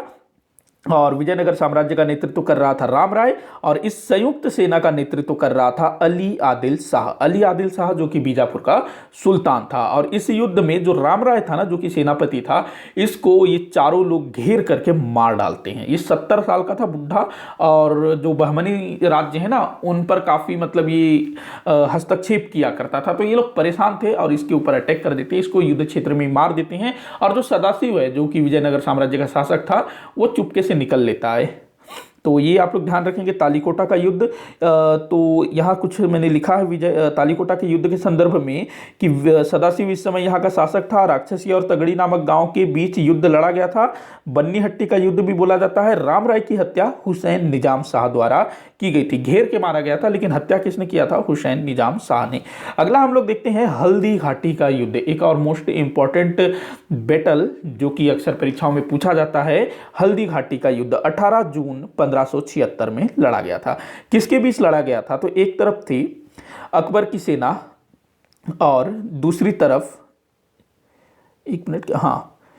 एक तरफ अकबर मतलब कि मुगल सेना, दूसरी तरफ महाराणा प्रताप। तो देखो, जो अकबर था वो खुद इस युद्ध में नहीं गया था, उसने अपने सेनापति राजा मान सिंह को भेजा था और उसके साथ में था आशफ खां। मतलब कि राजा मान सिंह और आशफ खां ये मुगल सेना का नेतृत्व कर रहे थे और दूसरी तरफ थे महाराणा प्रताप। भयंकर युद्ध होता है और इस युद्ध में महाराणा प्रताप की हार होती है। ध्यान रखेंगे, महाराणा प्रताप हार गए थे, मुगल सेना जीत गई थी। नेतृत्वकर्ता कौन थे? तो राजा मान सिंह और आशफ खां। ध्यान रखेंगे, और परिणाम क्या हुआ था? तो महाराणा प्रताप की हार हुई थी। इसके बाद बहादुरपुर का युद्ध। देखो, ये जो बहादुरपुर का युद्ध है ना, ये उत्तराधिकार का युद्ध है। 4 युद्ध लड़े गए थे मुगल साम्राज्य में उत्तराधिकार के युद्ध के लिए, मतलब जो काफी फेमस है। वैसे तो बहुत सारी लड़ाइयां हुई थी उत्तराधिकार को लेकर के, लेकिन जब शाहजहां बीमार पड़ा ना, तो उस समय 5 युद्ध लड़े गए थे टोटल। तो ये 5 युद्ध लड़े गए थे जो शाहजहां के 4 बेटों द्वारा आपस में। तो देखते हैं, अक्सर पूछा जाता है, टाइम पूछा जाता है, क्रम से जमाने को बोलता है, कौन हारा, किसके बीच लड़ाई हुआ। तो जो सबसे पहला था उत्तराधिकार का युद्ध, बहादुरपुर का युद्ध, कब लड़ा गया था? 1658 में। देखो क्या था कि 1656-57 में, मतलब 57 के बाद जो शाहजहां थे ना, जो ताजमहल बनाए अपनी बेगम की याद में, तो वो बीमार पड़ गए। अब उसको लगने लगा कि भाई अपना टाइम आ गया। तो शाहजहां ने क्या बोला अपने बड़े बेटे को, जो इसको वो काफ़ी पसंद भी करता था और जो बादशाह बनने लायक भी था, दारा शिकोह। तो दारा शिकोह को बोला कि बेटा अपन तो अब निपटने वाले हैं, तो तुमको ही सारा कुछ देखना पड़ेगा। तो जैसे ही ये बात शाहजहां के दूसरे बेटों को पता चलती है, जैसे कि उसका जो एक बेटा था बंगाल में, बंगाल का वो गवर्नर था, सूबेदार था शाह शुजा, दूसरा मुराद जो कि गुजरात का गवर्नर था, तीसरा औरंगजेब जो कि दक्कन का सूबेदार था, और ये जो दारा शिकोह था ना, इसको शाहजहां ने अपने निकट रखा हुआ था। तो जैसे ही पता चलता है कि भाई दारा शिकोह को सत्ता सौंपा जा रहा है, तो सबके सब में खलबली मच जाती, सब बोलते कि मैं बनूंगा मैं बनूंगा। और जो जो शाह शुजा है ना, जो बंगाल का सूबेदार है, वो फिर अटैक कर देता है कहां पर, दारा शिकोह के ऊपर। तो दारा शिकोह और शाह शुजा के बीच बहादुरपुर का युद्ध लड़ा गया, कब, 1858 में। और यहां पर शाह शुजा जो है हार जाता है, वापस बंगाल भाग जाता है। तो ये पहला युद्ध जिसमें दारा शिकोह को सफलता मिली। इसके बाद दूसरा युद्ध, धर्मत का युद्ध, जो कि 1658 में लड़ा गया था। क्या था कि दारा शिकोह इसको बना दिया गया शासक, तो औरंगजेब जो दक्कन का सूबेदार था, तो ये अपने छोटे भाई जो कि मुराद बख्श जो गुजरात का सूबेदार था, तो ये दोनों जो हैं आते हैं उत्तर की तरफ। औरंगजेब क्या बोलता है अपने छोटे भाई को, मुराद बख्श को, भाई तू बनेगा बादशाह, तू बनने लायक है। उसको बड़ा जो है चने के झाड़ में चढ़ा देता है और उसके कंधे पे तीर रख के खुद अपना सीटिंग करता है। तो ये दोनों आते हैं और दारा शिकोह के साथ धर्मत नामक स्थान पर युद्ध लड़ा जाता है, और धर्मत के युद्ध में दारा शिकोह की हार होती है। देखो, दारा शिकोह और औरंगजेब के बीच जो भी लड़ाइयां हुई थी ना, सब में दारा शिकोह की हार हुई थी। दारा शिकोह केवल एक युद्ध जीता था, बहादुरपुर का युद्ध, ध्यान रखेंगे, और बाकी के सभी चारों युद्धों में औरंगजेब की ही जीत हुई थी। तो धर्मत का युद्ध दारा शिकोह हार गया। इसके बाद सामूगढ़ का युद्ध, ये बड़ा इंपॉर्टेंट है, ये जो है बिल्कुल निर्णायक सिद्ध हो गया था। ये 1658 में लड़ा गया था दारा शिकोह और औरंगजेब के बीच। तो इस युद्ध में दारा शिकोह हार जाता है और दारा शिकोह को जो है भागना पड़ता है, और जो औरंगजेब है इसका आगरा पर अधिकार हो जाता है। इस समय राजधानी दिल्ली थी, लेकिन जो शाहजहां था ना, वो आगरा में रह रहा होता है। तो जो औरंगजेब है आगरा पर अधिकार कर लेता है और शाहजहां को नजरबंद करवा देता है, कैद करवा देता है शाहजहां को, और औरंगजेब खुद का राज्याभिषेक करवा लेता है। तो ये सामूगढ़ का युद्ध पूछा जाता है कि इस युद्ध के पश्चात औरंगजेब ने अपना राज्याभिषेक करवाया था, तो सामूगढ़ के युद्ध के पश्चात। इसके बाद देवराई का युद्ध, देवराई का युद्ध जो है 1659 में लड़ा गया था दारा शिकोह और औरंगजेब के बीच। ये फुल एंड फाइनल था। जो दारा शिकोह था वो सामूगढ़ के युद्ध के पश्चात यहाँ वहाँ भटक रहा था, और किसी तरह से एक छोटी सी सैन्य टुकड़ी वो तैयार कर लेता है और औरंगजेब का सामना करता है, लेकिन फिर वो जो है हार जाता है और अंततः औरंगजेब के हाथ लगता है और बाद में औरंगजेब उसकी हत्या करवा देता है। तो ये देवराई का युद्ध, जिसमें दारा शिकोह की अंतिम रूप से हार हुई और बाद में उसको मार दिया गया। अच्छा, एक युद्ध जो पांचवा युद्ध वो छूट रहा है ना, खजुआ का युद्ध, याद रखेंगे खजुआ का युद्ध। ये जो खजुआ का युद्ध है ना, ये सामूगढ़ के युद्ध के पश्चात हुआ था। जैसे ही शाह शुजा को पता चलता है, जो कि बहादुरपुर के युद्ध के में हारने के पश्चात वापस बंगाल भाग गया था, तो जैसे ही उसको पता चला कि औरंगजेब ने आगरे पर अधिकार कर लिया है और शाहजहां को किडनैप कर लिया है, मतलब नजरबंद कर लिया, किडनैप नहीं किया था, नजरबंद कर लिया था, तो शाह शुजा जो है आगरा पर अटैक कर देता है। लेकिन जो औरंगजेब है वो शाह शुजा को बुरी तरह से हरा देता है, और शाह शुजा जो है वापस फिर से बंगाल की तरफ भाग जाता है और वहीं जंगल में भटकते भटकते उसकी डेथ हो जाती है। तो ये आप लोग ध्यान रखेंगे। अब हम लोग देखते हैं आधुनिक भारत के युद्ध। तो आधुनिक भारत में मतलब सीधा अंग्रेजों का मामला आ जाएगा, अंग्रेजों के साथ जो लड़ाइयां लड़ी गई थी वो आएगा। तो आंग्ल फ्रांसीसी युद्ध, आंग्ल फ्रांसीसी युद्ध, देखो अंग्रेज और फ्रांसीसी ये दोनों जो हैं अपना क्या कहते हैं, भारत आए थे व्यापार करने के लिए, लेकिन भारत की आंतरिक परिस्थितियों को देखते हुए, मतलब यहाँ की जो स्थिति थी काफ़ी खराब हो गई थी, मुगल कमज़ोर हो गए थे और जो मराठे हैं वो हावी हो रहे थे, तो इस चीज़ का वो लोग फ़ायदा उठाते हैं अंग्रेज फ्रांसीसी, और यहाँ पर सत्ता स्थापित करने का प्रयास करते हैं। इसी बीच इन दोनों के बीच लड़ाई हो जाती है। भाई दोनों जो है एक ही जगह कब्जा करना चाहते हैं, तो अब ऐसा तो संभव नहीं है कि दोनों करें, कोई एक ही करेगा, तो इसीलिए ये लोग लड़ पड़ते हैं। तो 3 युद्ध हुए थे इनके बीच।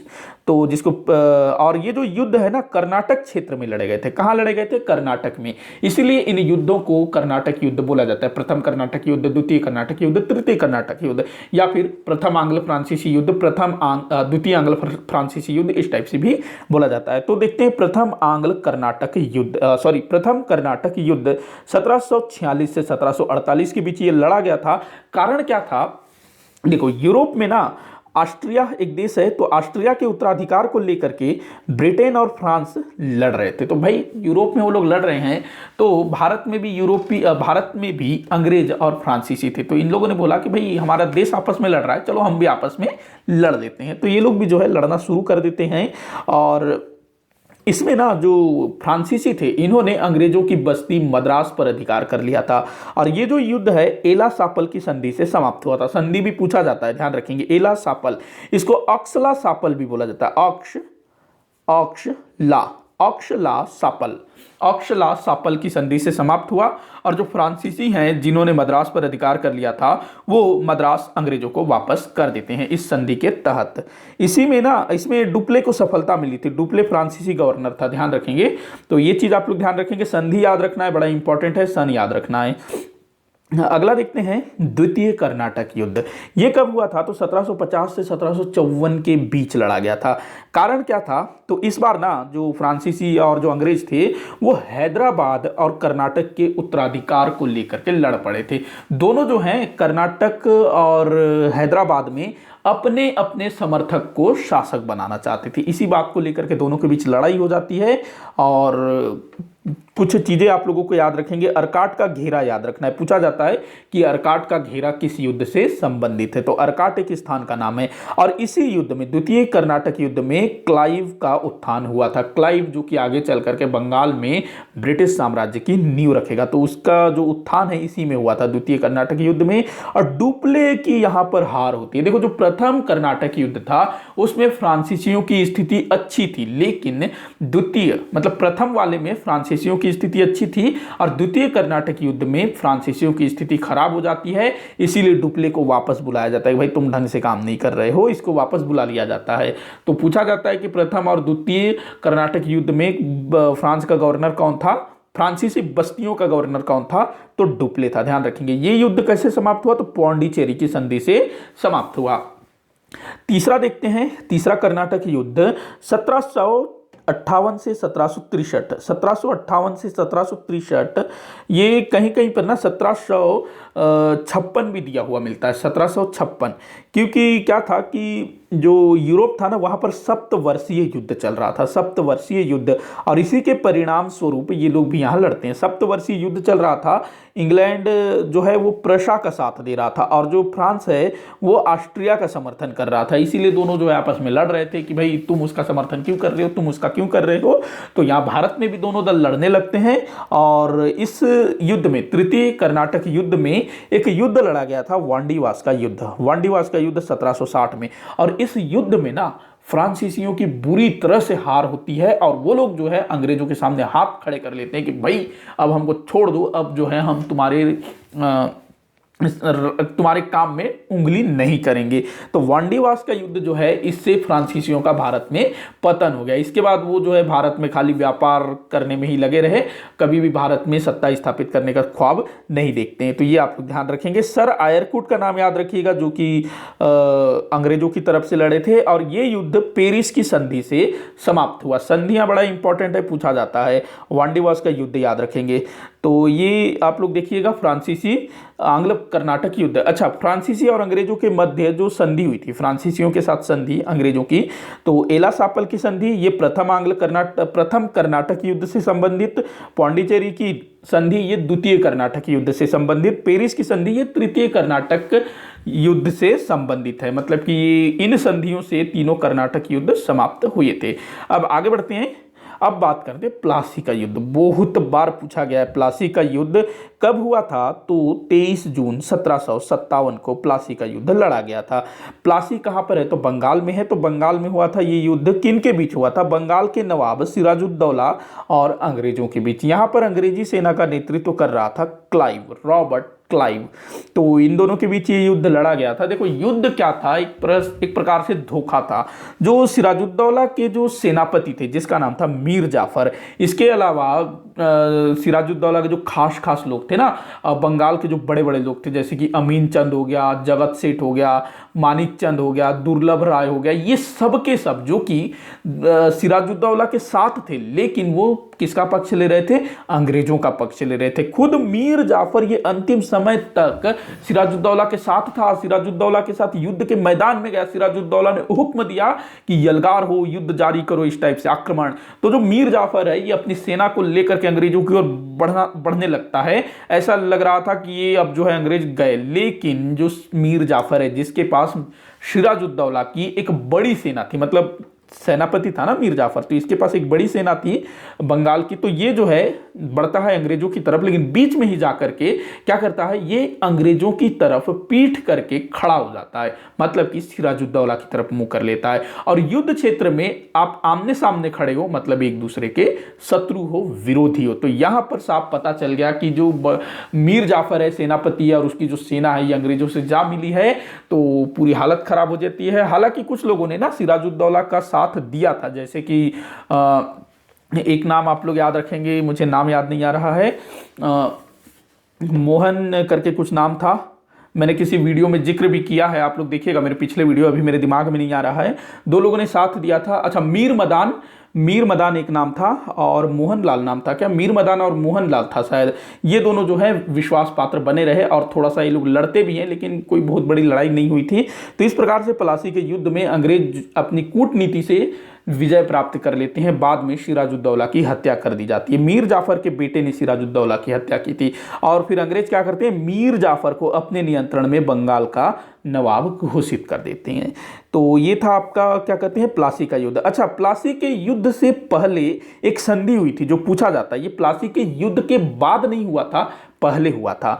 अलीनगर की संधि, अलीनगर की संधि 9 फरवरी 1757 में हुई थी। और ये युद्ध कब हुआ था? 23 जून 1757 में, मतलब कि पहले संधि हुई फिर युद्ध हुआ, युद्ध के बाद कोई संधि नहीं हुई। इसके बाद अगला है, अच्छा पानीपत का युद्ध आना था ना, मैंने पानीपत का युद्ध का यहाँ जिक्र नहीं किया है शायद, चलो मैं ऐसे ही बता देता हूँ पानीपत के तीसरे युद्ध के बारे में। पानीपत का जो तीसरा युद्ध है वो 14 जनवरी सन 1761 में लड़ा गया था। किसके बीच? एक तरफ था आक्रमणकारी अहमद शाह अब्दाली, जो कि अफगानिस्तान का शासक था, उसने भारत पर आक्रमण किया हुआ था। और दूसरी तरफ थे मराठा, और मराठों का नेतृत्व कर रहे थे सदाशिवराव भाऊ, और उनके साथ थे विश्वासराव थे, उसके अलावा और भी बहुत सारे मराठे सरदार थे। लेकिन यहाँ पर जो है क्या होता है, मराठों की बुरी तरह से हार हो जाती है, अहमद शाह अब्दाली जीत जाता है। तो ये पानीपत का तीसरा युद्ध याद रखेंगे। एक नाम याद रखेंगे, इब्राहिम खां गारदी, जो कि मराठों का साथ दे रहे थे, तोपखाना संभाल रखा था इब्राहिम खां गारदी ने, लेकिन इतनी बड़ी तोपखाना होने के बावजूद भी मराठे इसमें जीत नहीं पाते हैं। तो पानीपत का तीसरा युद्ध। आगे बढ़ते हैं, अब हम लोग बात करते हैं बक्सर का युद्ध। बक्सर का युद्ध ये भी बहुत ज्यादा इंपॉर्टेंट है, बार बार पूछा जाता है। कब लड़ा गया था? तो 22 अक्टूबर 1764 में। किसके बीच लड़ा गया था? देखो हर एक चीज पूछा गया है, किसके बीच लड़ा गया था। तो एक तरफ था बंगाल का नवाब मीर कासिम, जो कि अंग्रेजों द्वारा नियुक्त किया गया था, लेकिन बाद में ये जो है अंग्रेजों की नियंत्रण से बाहर निकलने का प्रयास कर रहा था, तो इसी कारण इसका जो है अंग्रेजों के साथ युद्ध होता है। तो एक तरफ था बंगाल का नवाब मीर कासिम, उसका साथ दे रहा था मुगल बादशाह शाह आलम और अवध के नवाब शाह सुजाउद्दौला। तो तीन लोग थे एक तरफ, ध्यान रखेंगे, बंगाल का नवाब मीर कासिम, मुगल बादशाह शाह आलम और अवध का नवाब शुजाउद्दौला, और दूसरी तरफ थे अंग्रेज, और ब्रिटिश सेना का नेतृत्व कर रहा था कैप्टन मुनरो, ध्यान रखेंगे। और इस समय बंगाल का गवर्नर कौन था? तो वेंसी टाट। तो युद्ध होता है और फिर से अंग्रेज यहां जीत जाते हैं छल कपट से, और इनकी जो संयुक्त सेना है वो हार जाती है, और ये जो है ना अपना बंगाल का नवाब मीर कासिम ये भाग जाता है, और सब कुछ किसके ऊपर आ जाता है? बादशाह शाह आलम और अवध के नवाब शुजाउद्दौला के ऊपर। तो इसके बाद इलाहाबाद की संधि होती है, बहुत इंपॉर्टेंट है इलाहाबाद की संधि। बक्सर का युद्ध 1764 में, इलाहाबाद की संधि हुई थी 1765 में। तो देख लेते हैं इलाहाबाद की संधि थोड़ा सा। तो इलाहाबाद की संधि ना जो 1765 में हुई थी, अगस्त 1765 में दो संधि हुई थी, एक मुगल बादशाह शाह आलम के साथ और दूसरा हुआ था अवध के नवाब सुजाउद्दौला के साथ, क्योंकि दोनों जने हारे थे, मीर कासिम तो भाग गया था, उसके साथ काहे की संधि होती। तो ये चीज आप लोग याद रखेंगे। तो इस पर मैंने डिटेल में वीडियो बनाया हुआ है, आप लोग देखिएगा। आगे बढ़ते हैं। अब हम बात करते हैं आंग्ल मैसूर युद्ध। आंग्ल मैसूर युद्ध मतलब जो अंग्रेज थे ना, उनको भारत में अपनी सत्ता स्थापित करने के लिए भारत के राज्यों के साथ युद्ध करना पड़ा था। मैसूर के साथ लड़ना पड़ा, बंगाल के साथ लड़ना पड़ा, पहले तो फ्रांसीसियों के साथ लड़ना पड़ा, उसके बाद मराठों के साथ लड़ना पड़ेगा, नेपालियों के साथ, बर्मा के साथ, सिखों के साथ। तो ये सारे युद्ध पूछे जाते हैं। तो बात करते हैं आंग्ल मैसूर युद्ध की। तो 4 युद्ध लड़े गए थे अंग्रेजों और मैसूर के बीच, जिनको प्रथम आंग्ल मैसूर युद्ध, द्वितीय आंग्ल मैसूर युद्ध के नाम से जाना जाता है। तो देखते हैं प्रथम आंग्ल मैसूर युद्ध जो कि लड़ा गया था 1767 से 1769 के बीच। इस समय बंगाल का गवर्नर था लॉर्ड वेरेल्स्ट। हालांकि ये जो युद्ध है ना आंग्ल मैसूर युद्ध, ये दक्षिण भारत में लड़ा गया था और लॉर्ड वेरेल्स्ट जो कि बंगाल का गवर्नर था, उसका दक्षिण से कोई लेना देना नहीं था। लेकिन फिर भी आप लोग याद रखेंगे, कभी पूछा जा सकता है। कारण क्या था? तो ब्रिटिश महत्वाकांक्षा, भाई जो अंग्रेज थे, जो कि 1757 में प्लासी की लड़ाई से बंगाल में अंग्रेजी सत्ता की नींव रख लिए थे। अपने व्यक्ति को बिठा दिया था ना उन्होंने बंगाल की गद्दी पर, मीर जाफर को, जो कि अंग्रेजों की हाथ की कठपुतली बन के रह गया था। और फिर बाद में 1764 में क्या हुआ? बक्सर का युद्ध। फिर इलाहाबाद की संधि से एक तरह से बंगाल अंग्रेजों का ही हो जाता है। तो जो अंग्रेज थे वो बहुत बड़े, भारत के बहुत बड़े एरिया पर अधिकार करना चाहते थे, महत्वाकांक्षी थे। तो ये ब्रिटिश महत्वाकांक्षा ही कारण था, मतलब कोई अंग्रेज कारण ढूंढ रहे थे किसी तरह से भी युद्ध हो और मैसूर को जीत लें। तो युद्ध शुरू होता है। हैदर अली इस समय मैसूर के शासक थे, हैदर अली। और दूसरी तरफ अंग्रेजों ने क्या किया? हैदर अली के विरुद्ध, क्योंकि हैदर अली जो है अपनी शक्ति को बढ़ाने के लिए आसपास के राज्यों पर अटैक करता था, मराठों के ऊपर अटैक करता था, निजाम के ऊपर अटैक करता था। तो मराठे और निजाम इन दोनों का भी ना हैदर अली के साथ जम नहीं रहा था। तो अंग्रेज क्या करते हैं? इनको अपने साथ ले लेते हैं कि भाई तुम्हारे ऊपर भी अटैक करता है, हमारे ऊपर भी अटैक करता है, चलो तीनों मिलके इसको देखते हैं। तो तीनों जो है त्रिगुट बना लेते हैं, अंग्रेज, मराठे और निजाम। लेकिन ये तीनों मिलके भी ना हैदर अली का कुछ कर नहीं पाते हैं। हैदर अली जो है इस त्रिगुट को ही तोड़ देता है, निजाम को अपनी तरफ कर लेता है और अंग्रेजों को खदेड़ता हुआ मद्रास तक चला जाता है। और मद्रास में ना अंग्रेजों की हालत खराब हो जाती है। उनको लगता है कि अगर इसका मद्रास पर अधिकार हो गया तो हमको तो भारत छोड़ के ही भागना पड़ेगा। तो अंग्रेज क्या करते हैं? हैदर अली की शर्तों पर मद्रास में संधि करने को तैयार हो जाते हैं। तो यहां मद्रास की संधि होती है कब? 1769 में। तो मद्रास की संधि से प्रथम आंग्ल मैसूर युद्ध समाप्त हुआ था, अंग्रेजों की हार हुई थी इसमें। द्वितीय आंग्ल मैसूर युद्ध जो कि 1780 से 1784 के बीच लड़ा गया था। इस समय बंगाल का गवर्नर जनरल, देखो इससे पहले गवर्नर था, अब गवर्नर जनरल आएगा। और ये पूछा जाता है कि द्वितीय आंग्ल मैसूर युद्ध के समय में बंगाल का गवर्नर जनरल कौन था? तो लॉर्ड वॉरेन हेस्टिंग्स। और मैसूर का शासक कौन था? तो हैदर अली था। और कारण क्या था? तो माही का मामला। माही एक स्थान है दक्षिण भारत में। मतलब मामला क्या था? अंग्रेज तो कुछ ना कुछ बहाना ही ढूंढ रहे थे, कैसी भी लड़ाई चालू हो और मैसूर के राजा को हरा दिया जाए। तो फिर भी याद रखेंगे माही का मामला, इसको लेकर के दोनों जने के बीच युद्ध शुरू हो गया। और इस युद्ध में ना अंग्रेजों की हालत खराब हो जाती है शुरू में, क्योंकि इस समय अंग्रेजों का मराठों के साथ भी युद्ध चल रहा था और उसमें भी अंग्रेजों की हालत खराब हो रही थी। लेकिन क्या होता है कि इसी बीच हैदर अली की डेथ हो जाती है। 1782 में हैदर अली की मृत्यु हो जाती है। एक अंग्रेज सैन्य अधिकारी भी मारा गया था, सर आयरकुट। ये भी मतलब मारा नहीं गया था, मर गया था इस बीच। तो ये भी मर गया था, पूछा गया था किसी पेपर में, तो इसीलिए मैंने इसको यहां पर शामिल कर लिया। तो हैदर अली की मृत्यु कब हुई थी? तो द्वितीय आंग्ल मैसूर युद्ध में। ये भी पूछा गया है। देखिए मैं जितनी भी चीजें बता रहा हूं पूछा गया है या फिर नहीं पूछा गया है तो पूछेगा, आपको ध्यान में रखना है। तो 1782 में हैदर अली की डेथ हो जाती है। तो इसका बेटा टीपू सुल्तान ये युद्ध जारी रखता है और 2 वर्ष तक और युद्ध चलता है 1784 में। अब जो है युद्ध 4 सालों से लगातार चल रहा है, 1780 से 1784 तक। निष्कर्ष कुछ निकल नहीं रहा, मतलब कि कोई परिणाम निकल नहीं रहा है, ना अंग्रेज जीत रहे हैं ना मैसूर जीत रहा है। तो क्या होता है, दोनों जो है परेशान हो जाते हैं और मंगलौर की संधि करने को बाध्य होते हैं दोनों। इसमें किसी की हार नहीं हुई थी, किसी की जीत नहीं हुई थी, ध्यान रखेंगे। मंगलौर की संधि, देखो पहला वाला मद्रास मद्रास की संधि से समाप्त हुआ, दूसरा वाला मंगलौर की संधि से समाप्त हुआ। देखो आधुनिक भारत में जो युद्ध लड़े गए थे ना, क्योंकि वो एक सीरीज चल रहा था, जैसे कि अंग्रेज और मराठों के बीच 3 लड़ाई हुई, अंग्रेज और मैसूर के बीच 3 लड़ाई हुई, अंग्रेज और फ्रांसीसियों के बीच 3, अंग्रेज मैसूर के बीच 4 हुई थी, मैंने 3 बोला शायद। वैसे ही अंग्रेज और नेपालियों के बीच 1 हुआ था, अंग्रेज और बर्मा के बीच 3 हुआ था, अंग्रेज और अफगानों के बीच भी 3 हुआ था, अंग्रेज और सिखों के बीच 2 हुआ था। तो ऐसे सीरीज में चला है, तो इसको जो है ना आपको एक युद्ध दे देगा, मतलब आंग्ल मैसूर युद्ध आपको दे देगा, संधि दे देगा, कौन सी संधि किस युद्ध से संबंधित है, जोड़ी मिलाइए इस टाइप से। तो आप अच्छे से देखिएगा इसको। तो द्वितीय आंग्ल मैसूर युद्ध मंगलौर की संधि से समाप्त हुआ। इसके बाद है तृतीय आंग्ल मैसूर युद्ध। तृतीय आंग्ल मैसूर युद्ध ये लड़ा गया था 1790 से 92 के बीच। इस समय बंगाल का गवर्नर था लॉर्ड कॉर्नवालिस। कारण क्या था, तो गुंटूर एवं त्रावणकोर का मामला, गुंटूर एवं त्रावणकोर का मामला। इसमें जो है टीपू सुल्तान, एक तरफ टीपू सुल्तान थे और दूसरी तरफ फिर से अंग्रेज त्रिगुट, अंग्रेजों ने जो है मराठों को अपने साथ लिया और निजाम को अपने साथ लिया, हैदराबाद के निजाम।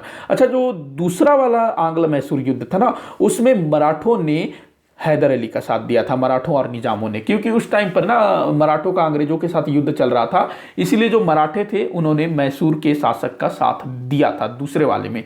लेकिन पहले तीसरे वाले, उसके बाद चौथे वाले में भी अंग्रेजों का साथ दिया था निजाम ने, मराठों ने, ध्यान रखेंगे। केवल दूसरे वाले में ये लोग एक साथ थे।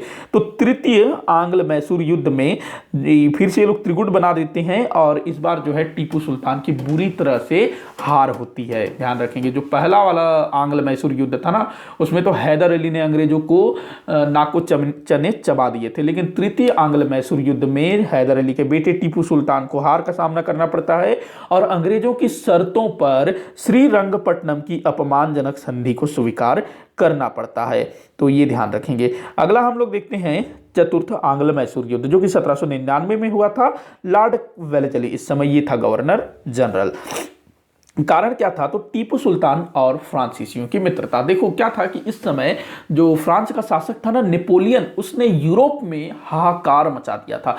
यूरोप के जितने भी देश थे सबको उसने जीत लिया था और ये भय था कि जो अपना नेपोलियन है वो भारत भी पहुंच सकता है। तो अंग्रेजों को बड़ा डर था, क्योंकि भारत में जो टीपू सुल्तान था ना वो नेपोलियन का दोस्त बन गया था, तो डर था। तो इसी कारण से वेलेस्ली जो है टीपू के ऊपर अटैक कर देता है 1799 में और श्रीरंगपट्टनम, जो कि टीपू सुल्तान की राजधानी थी, श्रीरंगपट्टनम में टीपू सुल्तान अंग्रेजों से लड़ते हुए वीरगति को प्राप्त हो जाते हैं। और जैसे ही टीपू सुल्तान की डेथ होती है, मृत्यु होती है, तो वेलेस्ली क्या करता है, वाडियार वंश के एक शासक कृष्णा राव, इसको जो है मैसूर का शासक बना देता है और उसके साथ सहायक संधि कर लेता है। तो चौथा वाला सहायक संधि जो कहा हुआ था श्रीरंगपट्टनम में, तो टोटल 4 युद्ध कौन कौन सी संधि से समाप्त हुआ था, ये बड़ा इंपॉर्टेंट है, ध्यान रखेंगे। मैंने यहाँ पर एक पेज में सारी संधियों को लिख दिया है, तो आप लोग देखिएगा। ये लास्ट वाला नीचे में चला गया, माफी चाहूंगा, मैं बता देता हूं। पहला मद्रास की संधि, प्रथम आंग्ल मैसूर युद्ध में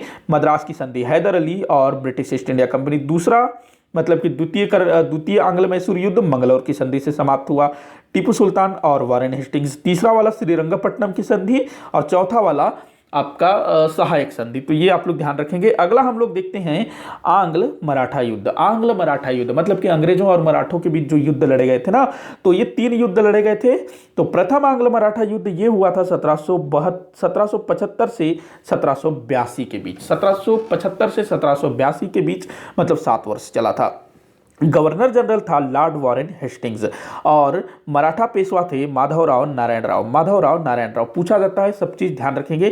कारण क्या था, तो रघुनाथ राव। देखो जो रघुनाथ राव था वो इसका चचा था, माधवराव नारायण राव का चचा था रघुनाथ राव, और एक खुद पेशवा बनाना चाहता था। पेशवा जो कि उस समय मराठों में काफी सबसे बड़ा पोस्ट होता था, पेशवा खुद बनना चाहता था। कौन, रघुनाथ राव, जिसको कि राघोबा भी बोला जाता था। तो ये उत्तराधिकार का मामला, इसको लेकर के ये जो है अंग्रेजों के पास चला जाता है कि भाई मेरे को पेशवा बनना है, तुम लोग मदद करोगे क्या। अंग्रेज बोलते हैं हाँ भाई करेंगे, लेकिन हमको क्या मिलेगा, ठीक है तुमको जो चाहिए मैं दे दूंगा। तो रघुनाथ राव जो है अपने अंग्रेजों के साथ संधि कर लेता है, सूरत की संधि 1785 1775 में। और अंग्रेज जो है रघुनाथ राव को कुछ सैनिक देते हैं और फिर उन सैनिकों को लेकर के ये फिर जो है पूना में पेशवा के ऊपर अटैक कर देता है। हालांकि रघुनाथ राव की हार हो जाती है और ये जो युद्ध है 7 वर्ष तक चला था। नाना फडणवीस, महादजी सिंधिया, इन्होंने मराठों का नेतृत्व किया था, क्योंकि जो माधवराव नारायण राव था वो इस समय अल्पवयस्क था। तो नाना फडणवीस और महादजी सिंधिया, और इन्हीं के नेतृत्व में प्रथम आंग्ल मराठा युद्ध में मराठों की जीत हुई थी और अंग्रेजों ने मराठों के सामने हार स्वीकार कर ली थी। सालबाई की संधि से ये युद्ध समाप्त हुआ था। अच्छा, प्रथम आंग्ल मराठा युद्ध में ना कुछ संधियां हुई थी, उसको आप लोग याद रखेंगे। तो कौन कौन सी संधि? पहली तो सूरत की संधि 1775 में रघुनाथ राव और अंग्रेजों के बीच। रघुनाथ राव ने सहायता मांगी थी अंग्रेजों से। उसके बाद पुरंदर की संधि होती है। देखो, एक पुरंदर की संधि 1665 में छत्रपति शिवाजी महाराज और मिर्जा राजा जयसिंह के बीच हुई थी। वो तो है अलग अपनी जगह पर, उसका भी महत्व बहुत बड़ा है। लेकिन दूसरी पुरंदर की संधि ये हुई थी आपकी प्रथम आंग्ल मराठा युद्ध के समय। कब? 1776 में। उसके बाद बड़गांव की संधि भी प्रथम आंग्ल मराठा युद्ध से संबंधित है, और सालबाई की संधि जिससे कि प्रथम आंग्ल मराठा युद्ध समाप्त हुआ। आगे बढ़ते हैं। द्वितीय आंग्ल मराठा युद्ध। द्वितीय आंग्ल मराठा युद्ध 1803 से 1806 के बीच लड़ा गया था। लॉर्ड वेलेस्ली इस समय बंगाल के गवर्नर जनरल थे और मराठा पेशवा थे बाजीराव द्वितीय। कारण क्या था? तो बसीन की संधि, जो कि 1802 में पेशवा बाजीराव द्वितीय और अंग्रेजों के बीच हुआ था। बसीन की संधि से पेशवा बाजीराव द्वितीय ने सहायक संधि को स्वीकार कर लिया, और जब ये चीज अन्य मराठा सरदारों को पता चलती है तो वो आग बबूला हो जाते हैं कि भाई तुमने ये कर कैसे दिया। और जो मराठा सरदार हैं, अन्य मराठा सरदार जैसे कि होलकर हो गए, भोसले हो गए, सिंधिया हो गए, ये सब जो है अंग्रेजों के खिलाफ युद्ध की घोषणा कर देते हैं। अब जो है युद्ध होता है, और युद्ध होता है, फिर युद्ध में ना जो सिंधिया है, होलकर है, सब के सब एक एक करके हारना शुरू हो जाते हैं। मतलब सब ना संयुक्त रूप से नहीं लड़ते हैं, सब अलग अलग लड़ते हैं। इसी कारण अंग्रेजों के सामने इनकी हार होती है। तो जो सिंधिया है ये सुरजी अर्जुन गांव की संधि करता है, सुरजी अर्जुन गांव की संधि करता है। वही भोसले जो है देवगांव की संधि करने को बाध्य होता है। सिंधिया ये बुरहानपुर की संधि करने के लिए बाध्य होता है, और होलकर ये राजपुर घाट की संधि करने के लिए बाध्य होता है। सिंधिया ने 2 संधि की थी, ध्यान रखेंगे, सुरजी अर्जुन गांव और बुरहानपुर की संधि। तो इन सभी संधियों में ये लोग जो है अंग्रेजों की बातों को स्वीकार कर लेते हैं। तो अच्छा, ये द्वितीय आंग्ल मराठा युद्ध के समय जो संधियां हुई थी उसको मैंने यहाँ लिखा है, तो खैर यहाँ भी मैंने संधियां बता दी है। आगे बढ़ते हैं। तृतीय आंग्ल मराठा युद्ध। तृतीय आंग्ल मराठा युद्ध ये हुआ था 1817 से 1818 के बीच। लॉर्ड हेस्टिंग्स ये इस समय बंगाल के गवर्नर जनरल थे। पेशवा थे बाजीराव द्वितीय। देखो, जो पेशवा बाजीराव द्वितीय था उसके समय में 2 आंग्ल मराठा युद्ध हुए थे, द्वितीय और तृतीय वाले, और दोनों में ही अंग्रेज मराठों को हार का सामना करना पड़ा था। और जो तीसरा वाला था उससे तो मराठा शक्ति पूरी तरह से बर्बाद ही हो गई। मतलब ये वाला तीसरा कारण देख लेते हैं। तो मराठा सरदारों द्वारा संधि को तोड़ना। देखो, जो तीनों आंग्ल मराठा युद्ध है ना, उसकी शुरू होने का जो कारण है ना, वो कोई ना कोई संधि है। जो पहला वाला है वो आपका जो सूरत की संधि हुई थी उससे शुरू हुआ था, क्योंकि जो रघुनाथ राव है वो अंग्रेजों के पास चला गया था। और जो दूसरा वाला है वो बसीन की संधि के कारण हुआ था। और वही तीसरे वाला भी जो है संधियों के कारण ही हुआ था, क्योंकि अंग्रेजों ने मराठों के साथ कई सारा संधि कर ली थी और इन्होंने ना इन संधियों को तोड़ दिया, उसी के कारण युद्ध हुआ। तो जो पेशवा बाजीराव द्वितीय थे वो किरकी के युद्ध में हार गए थे। किरकी के युद्ध में हार गए थे। नागपुर के भोसले शासक ये सीतावर्डी के युद्ध में हार गए। उसके बाद जो होलकर है, इंदौर के होलकर, ये महीदपुर के युद्ध में हार गए थे। और इसके बाद फिर संधि होती है मंदसौर की संधि। मंदसौर की संधि जो है ना होलकर के साथ हुई थी। पूना की संधि ये पेशवा के साथ हुई थी। नागपुर की संधि भोसले के साथ हुई थी। ग्वालियर की संधि सिंधिया के साथ हुई थी। तो ये आप लोग ध्यान रखेंगे। अच्छा, यहाँ पर मैंने अपना वो लिख दिया है तृतीय आंग्ल मराठा युद्ध के समय में कौन कौन सी संधियां हुई थी। द डेट के साथ मैंने लिखा है नागपुर की संधि, ये जो है 1716 में हुई थी और इस संधि का उल्लंघन किया था भोसले ने। उसके बाद पूना की संधि जून 1817 में पेशवा। ग्वालियर की संधि 5 नवंबर 1817 सिंधिया। उसके बाद मंदसौर की संधि ये 1818 में होलकर। तो ये संधियों का मैंने डेट क्रम सब लिख दिया है, तो आप लोग इसको देखिएगा। आगे बढ़ते हैं। अगला है, अच्छा, आंग्ल मराठा युद्ध के बाद ना एक और युद्ध आना था, मैंने उसको नहीं लिखा है, खैर मैं बता देता हूं। ये था कौन सा युद्ध था? 1795 में एक युद्ध लड़ा गया था, खुर्दा का युद्ध। हाँ, खुर्दा का युद्ध। ये जो खुर्दा का युद्ध है कब लड़ा गया था? 1795 में। किसके बीच लड़ा गया था? तो मराठों और निजाम के बीच। इस युद्ध में ना जो निजाम है, हैदराबाद के निजाम, वो पूरी तरह से हार जाता है, मराठे जीत जाते हैं। तो ये युद्ध पूछा गया है, इसीलिए मैंने बताया। वैसे ना मराठों और निजाम के बीच बहुत सारी लड़ाइयाँ हुई थी, जिनमें से शायद मुझे कुछ को शामिल कर लेना चाहिए था। जैसे कि पेशवा बाजीराव प्रथम के टाइम पर एक बार मराठों ने निजाम को परास्त किया था। कौन सी वो युद्ध थी? मुझे युद्ध का नाम याद नहीं आ रहा है। खैर मैं उसको अपडेट जरूर कर दूंगा। जो हम लोग 10 क्वेश्चन देखते हैं ना, तो उसमें मैं उसको अपडेट कर दूंगा। 10 क्वेश्चन वाली सीरीज में मैं बचे खुचे सारे युद्ध को उसमें डाल दूंगा। तो देखते हैं, आगे बढ़ते हैं। खुर्दा का युद्ध के बाद आंग्ल नेपाल युद्ध। आंग्ल नेपाल युद्ध ये हुआ था 1814 से 1816 के बीच, और इस समय बंगाल के गवर्नर जनरल थे लॉर्ड हेस्टिंग्स। कौन थे? Lord Hastings. और लॉर्ड हेस्टिंग्स ने नेपाल को जीतने के लिए कुछ भेजा था, मतलब क्या कहते हैं, सेनापतियों को। तो ऑक्टरलोनी का नाम याद रखेंगे, जनरल गिलिस्पाई। अच्छा, ये जो जनरल गिलिस्पाई है ना, ये तो मारा गया था, बहुत बड़ा सैन्य अधिकारी था, ये मारा गया था। और उधर नेपालियों का जो वो कर रहे थे, मतलब नेतृत्व कर रहे थे, वो थे अमर सिंह थापा। अच्छा, ये जो आंग्ल नेपाल युद्ध है ना, कई बार आंग्ल गोरखा युद्ध भी बोला जाता है, क्योंकि जो नेपाल में जो लोग थे वो गोरखा लोग थे, और उनके नेता कौन थे? अमर सिंह थापा। और ये जो युद्ध है आंग्ल नेपाल युद्ध, ये सगौली अथवा सुगौली की संधि से समाप्त हुआ। सगौली अथवा सुगौली की संधि, तो याद रखेंगे, जो कि 1816 में हुआ था ये संधि। आगे बढ़ते हैं, अब बात करते हैं हम लोग आंग्ल बर्मा युद्ध के विषय में। आंग्ल बर्मा युद्ध तो देखो 3 बार हुई थी आंग्ल बर्मा युद्ध। तो पहला हुआ था प्रथम आंग्ल बर्मा युद्ध 1824 से 1826 के बीच। गवर्नर जनरल कौन थे? Lord Amherst. कारण क्या था? तो वही ब्रिटिश औपनिवेशिक स्वार्थ। देखो अंग्रेज जो है कैसे करके भी ना अपने साम्राज्य को बढ़ाना चाहते थे, तो छोटा सा कारण भी उनको मिल जाता था, सामने वाले राज्य के ऊपर चढ़ जाते थे। तो ब्रिटिश औपनिवेशिक स्वार्थ यही था। तो अंग्रेज जो है बर्मा पर अटैक कर देते हैं। एक समुद्री रास्ते से सेना भेजी जाती है, और पूरब उत्तर पूर्व की तरफ से सेना भेजी जाती है, मतलब वो जो असम तरफ से, उधर से भी सेना भेजी जाती है, और बर्मा के काफ़ी सारे क्षेत्रों पर अधिकार कर लेते हैं। ये जो युद्ध है प्रथम आंग्ल बर्मा युद्ध, यांडूब अथवा यांडबू की संधि से समाप्त हुआ था। यांडूब अथवा यांडबू की संधि कब हुआ था? तो 1826 में। कई बार पूछा गया है, ध्यान रखेंगे। इस बार द्वितीय आंग्ल बर्मा युद्ध जो कि 1852 में हुआ था, किसके समय में? लॉर्ड डलहौजी के टाइम पर। और इसमें क्या हुआ था? कोई संधि नहीं हुई थी। बस आपको 2 चीजें याद रखना है कि जो अंग्रेज थे उन्होंने बर्मा एवं रंगून पर अधिकार कर लिया, और एक स्थान का नाम मिलता है पीगू और ग्रोम, पीगू और ग्रोम। इसके अलावा जो लोअर बर्मा है उस पर भी अंग्रेजों का अधिकार हो गया था। तो ये चीजें आप लोग ध्यान रखेंगे। लॉर्ड डलहौजी के टाइम पर हुआ था, ये याद रखिएगा। लॉर्ड डलहौजी ने और भी बहुत सारे राज्यों को अपने अधिकार में किया था, पंजाब को भी इसने जीता था। अगला देखते हैं हम लोग तृतीय आंग्ल बर्मा युद्ध, जो कि 1885 में हुआ था। ये भी कई बार पूछा गया है, लॉर्ड डफरिन के टाइम पर। और ये जो तृतीय आंग्ल बर्मा युद्ध है ना, इसके बाद पूरे के पूरे बर्मा को ब्रिटिश भारत में मिला लिया गया था। ब्रिटिश ईस्ट इंडिया अंग्रेजों का भारत में अंतिम बड़ा विलय यही था, बर्मा का। 1885 में पूरे के पूरे बर्मा को ना ब्रिटिश भारत में मिला लिया जाता है। तो उत्तरी बर्मा भी जीत लिया गया एवं बर्मा की स्वतंत्रता समाप्त हो गई। ब्रिटिश साम्राज्य का अंतिम प्रसार। अब देखते हैं आंग्ल अफगान युद्ध। 3 लड़ाई हुई थी अंग्रेजों और अफगानों के बीच। प्रथम आंग्ल अफगान युद्ध जो कि 1839 से 1842 के बीच लड़ा गया था। लॉर्ड ऑकलैंड इस समय भारत के गवर्नर जनरल थे। कारण क्या था? अफगानिस्तान द्वारा रूस से संधि।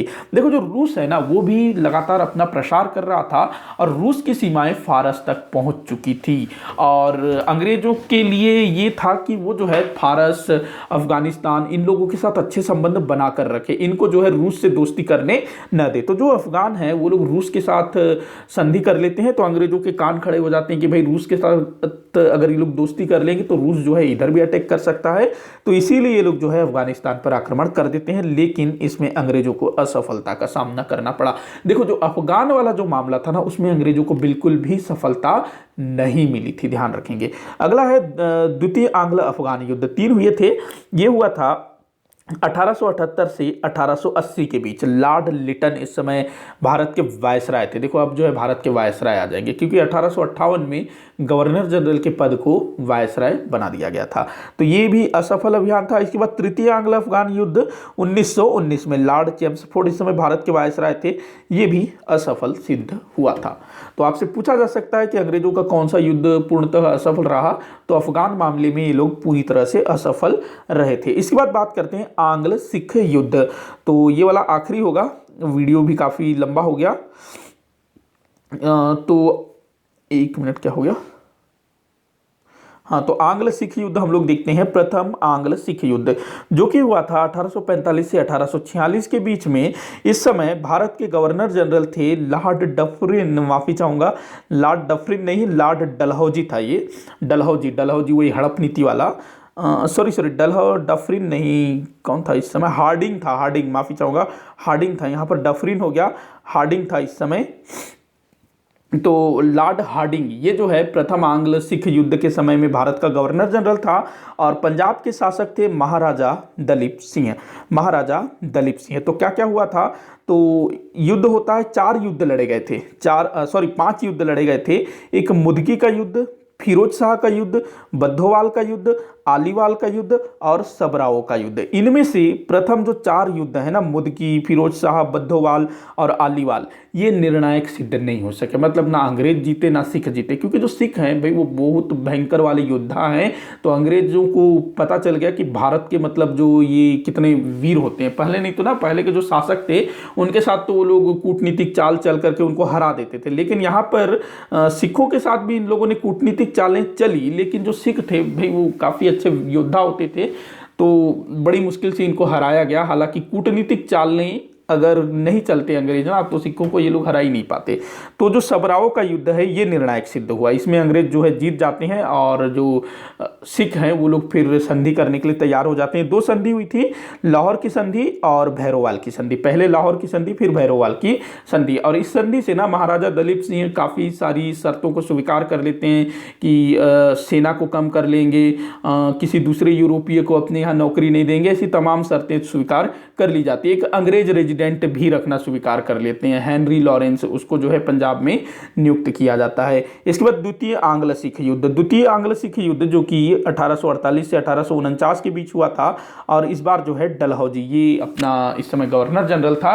पहले वाले में हार्डिंग था, ध्यान रखेंगे, और पंजाब के महाराजा थे दलीप सिंह। देखो जो पंजाब का महाराजा था ना, ये अल्पवयस्क था, क्योंकि जो पंजाब के जो महाराजा थे, महाराजा रणजीत सिंह, उनकी डेथ हो जाती है 1839 में, और उनकी मृत्यु के बाद आगे 10 साल तक, मतलब 1849 तक 4 शासक होते हैं, सबके सब अयोग्य। और ये जो दलीप सिंह है ये तो अल्पवयस्क होता है, इसकी माता और दूसरे लोग इसके संरक्षक के रूप में शासन कर रहे होते हैं, वही सब कुछ कर रहे होते हैं। कारण क्या था द्वितीय आंग्ल सिख युद्ध का? कारण मतलब क्या था भाई, ये लोग कुछ ना कुछ कारण खोज ही रहे थे, तो छोटी सी चीज का बतंगड़ बना दिए, तो मुल्तान में विद्रोह हो जाता है। देखिए क्या था कि जो लाहौर की संधि हुई थी प्रथम आंग्ल सिख युद्ध के बाद, तो लाहौर की संधि में कि ये था कि जो सिख हैं वो अपनी सेना को कम करेंगे, नहीं बढ़ाएंगे, तो बहुत सारे सैनिकों को ना काम से निकाल दिया गया। तो ये जो सैनिक थे ये लोग विद्रोह कर रहे थे कि भाई हमको काम से निकाल रहे हो, हमारे पास रोजी रोटी का कोई साधन नहीं है, हमको नौकरी दो। तो ये लोग विद्रोह कर रहे थे। तो मुल्तान में भी ऐसे ही विद्रोह हो जाता है, और फिर अंग्रेज इस चीज़ का फायदा उठाते हैं और पंजाब पर आक्रमण कर देते हैं। 2 प्रसिद्ध युद्ध लड़े गए थे, एक तो चिलियान वाला का युद्ध जिसमें इनको अंग्रेजों की हार हुई थी, उसके बाद गुजरात का युद्ध। देखो गुजरात मतलब ना अपना जो मोदी जी वाला गुजरात नहीं, अपना जो पाकिस्तान जो पंजाब है ना, उसमें भी गुजरात नाम का एक स्थान है जो कि वर्तमान समय में पाकिस्तान वाले पंजाब में है, ध्यान रखेंगे। तो गुजरात का युद्ध ये निर्णायक सिद्ध होता है, और जो सिख है वो अंग्रेजों के सामने घुटने टेक देते हैं, और फिर जो डलहौजी है वो फिर पूरे के पूरे सिख साम्राज्य को ब्रिटिश साम्राज्य में मिला लेता है। तो 1839 में पंजाब का विलय ब्रिटिश भारत में हुआ था, और जो महाराजा दलीप सिंह है इससे अंग्रेजों को कोहिनूर का हीरा प्राप्त हुआ था। देखो जो कोहिनूर का हीरा है उसको अपना जो नादिर शाह था उसने 1739 में मुगल जो राजधानी थी दिल्ली, वहाँ पर अटैक किया और मुगलों से छीन करके वो लेकर के चल दिया था। और बाद में फिर ये जो कोहिनूर का हीरा है किसके पास आया? पंजाब के महाराजा रणजीत सिंह के पास आया था। तो उसको जो है दलीप सिंह से अंग्रेज ले लेते हैं और कहाँ चल देता है वो, फिर इंग्लैंड चल देता है, कोहिनूर का हीरा। तो इसके बाद और कुछ है क्या, खत्म हो गया ना? तो हाँ, बस इतना ही युद्ध है। हाँ, कुछ जो युद्ध छूट गया ना, जैसे कि आप लोग कमेंट करके मुझे बताइएगा अगर कोई युद्ध छूटा है तो, क्योंकि एक जो युद्ध है मुझे याद आ रहा है, नाम याद नहीं आ रहा है, डेट मुझे याद आ रहा है, लगभग वो 1727 के आसपास में लड़ा गया था, शायद 1727 या 28 के बीच। पेशवा बाजीराव प्रथम और अवध के हैदराबाद के निजाम के बीच, जिसमें हैदराबाद का निजाम बुरी तरह से हार जाता है। एक संधि भी हुई थी, मुंगी सिवगांव की संधि हुई थी। युद्ध कौन सा हुआ था तो मैं इसको ना आगे किसी वीडियो में अपडेट करूंगा। तो आज के लिए फिलहाल इतना ही, और ये जो वीडियो है आप लोगों के लिए बहुत काम आ सकता है। आप लोग मुझे कमेंट करके बताइएगा कि आपको वीडियो कैसा लगा। कहीं भी किसी भी टॉपिक पर, मतलब कहीं भी आपको कोई भी डाउट लगता है तो आप लोग मुझे लिख सकते हैं ताकि मैं उसको सॉल्व कर सकूं। तो वीडियो को यही समाप्त करते हैं। वीडियो को ज़्यादा से ज़्यादा शेयर करिएगा, लाइक करिएगा, चैनल को सब्सक्राइब करिएगा। वीडियो को आखिर तक देखने के लिए बहुत बहुत धन्यवाद।